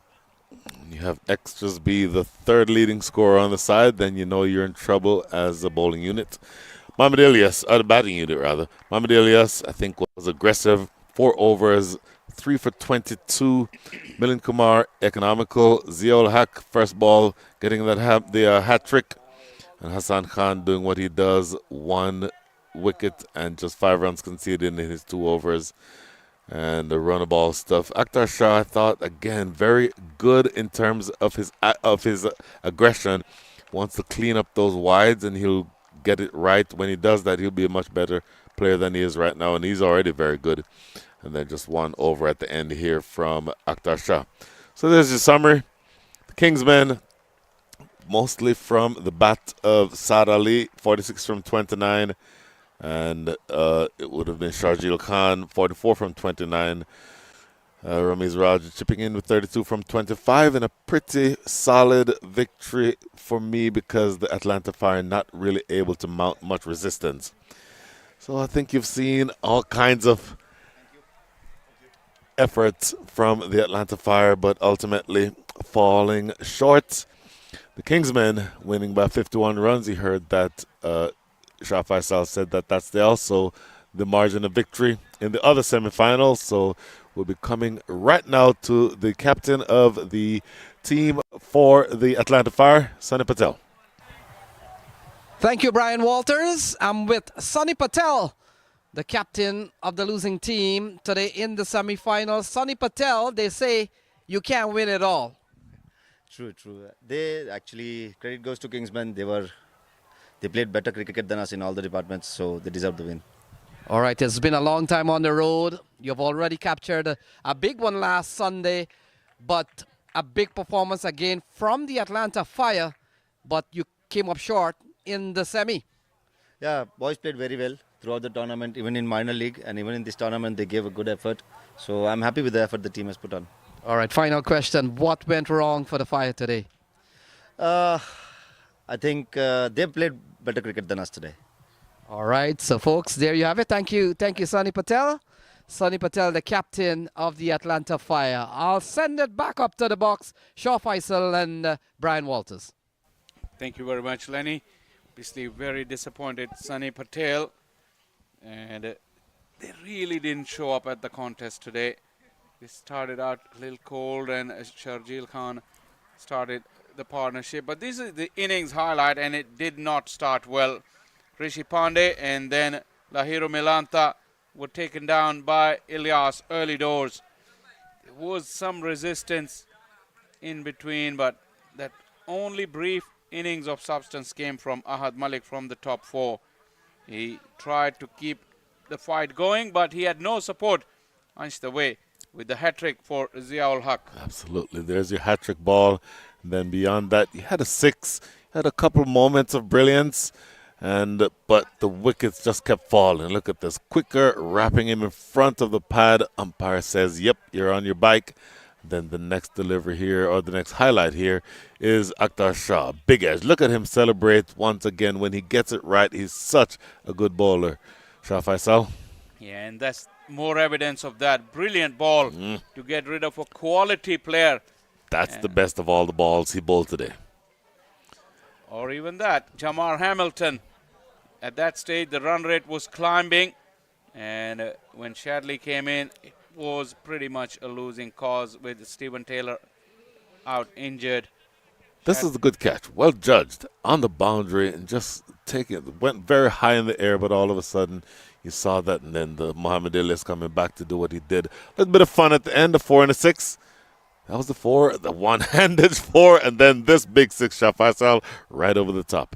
Yeah, Taylor by that time now was just having fun. He wanted to take the innings deep, but he still wasn't in the mood to spare any loose stuff. And his battle with Usman was quite intriguing. But that was the last rites of the happenings. And now I think Lenny Achabar is ready with the winning captain, Syed Saad Ali from Kingsman. Thank you, Shah Faisal. Saad Ali, big moment here for the Kingsmen. You're into the 2025 Atlanta Open final. Yes, so the first thing is thanks to Allah, we will final continuously for the second time for Atlanta, and the against team also our team, so yes, that's the good moment for us. Yeah, in 17 hours or so later, you come back here to take on the Stallions X. How has been the campaign so far, and especially today's game into the final? Yes, Stallions is our team, and our camp is very excited, and yes, let's see what happens for tomorrow game. All right, our final question. All your players are fit, everybody's ready to go again in 17 hours time? Yes, just our players is ready for tomorrow, and just some players is just a little bit tough for the fitness carry on, but this is the final, so we just try to fix them. All right, so go well. Good luck, Saad Ali and the Kingsmen. They storm into the final. We'll hand it over back to the box, Shah Faisal and Brian Walters. Well, there you have it. Good words of wisdom from Saad Ali, the captain. He will be captain of one of the teams in the final. And the other team that we'll find here in the final, you saw Stallions X. I think you'll see that information appear on your screen shortly. But I'll tell you, ladies and gentlemen, that this is going to be a mouth-watering final. Again, it is going to be our chief guest of honor, the great Sir Clive Lloyd, captain of the West Indies cricket team in the 70s and 80s. And he will be along with the rest of the luminaries. I believe there will be some dignitaries around. There is the graphic we're talking about. Noon Central Standard